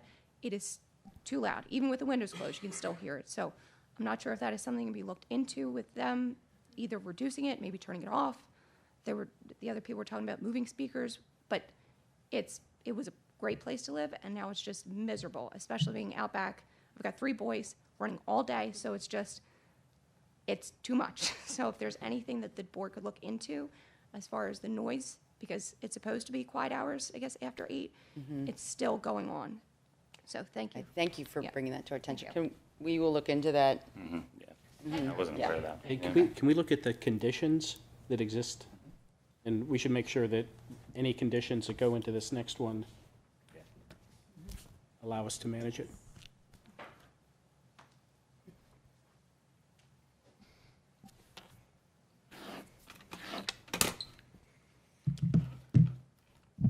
Brian Earnshaw, I'm a township resident. As everyone knows, yesterday was tax day across the country, federal and the state level. In 2 weeks, it'll be tax day in Lower Providence. Property tax bills are due. I'd like to read an excerpt from a township newsletter, which states, the Board of Supervisors adopted a balanced budget without raising taxes, despite facing a projected $1 million shortfall. The board approved the budget following a series of budget workshops and departmental cost-cutting efforts. Unfortunately, that wasn't Lower Providence. That was Upper Providence, next door to us. So they passed their budget with no tax increase for 2026. Turning to our township's newsletter, fiscal responsibility remained a top priority. The board approved the 2026 township budget, focused on sustainable investments in infrastructure, public safety, and vital services. We successfully secured grant funding to support key improvements in community initiatives, helping us deliver enhanced services while maintaining prudent financial stewardship. Focus on 2 statements in there. Fiscal responsibility remained a top priority, and while maintaining prudent financial stewardship. So what happened in Lower Providence? 2026, our tax rates are going up 10.2%. In fact, over the past 5 years, our tax increases have exceeded 10% every single year. In 1 year, I think our tax increase was 17%. If you look at over the last 5-year period, the Lower Providence tax rate has increased by 83%. If you keep it up at the same level, you will have doubled it within 6 short years. Total spending in the township across all funds has gone from 16 million in 2021 to over 40 million in 2026. 145% increase in spending. We have a spending problem in this township. The general fund alone went up 28%. And it's not just the township's budget. You've improved Mascaro's rate increases of over 70% in that 5-year period. 70%. 83% increase in the Lower Providence tax rate.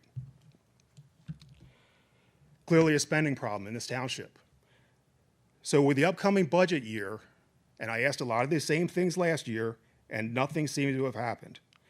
You need to provide direction to your finance department on your expectation for a tax increase and direct him and his department to get to that level, whether it's 0%, 2%, God forbid a tax decrease.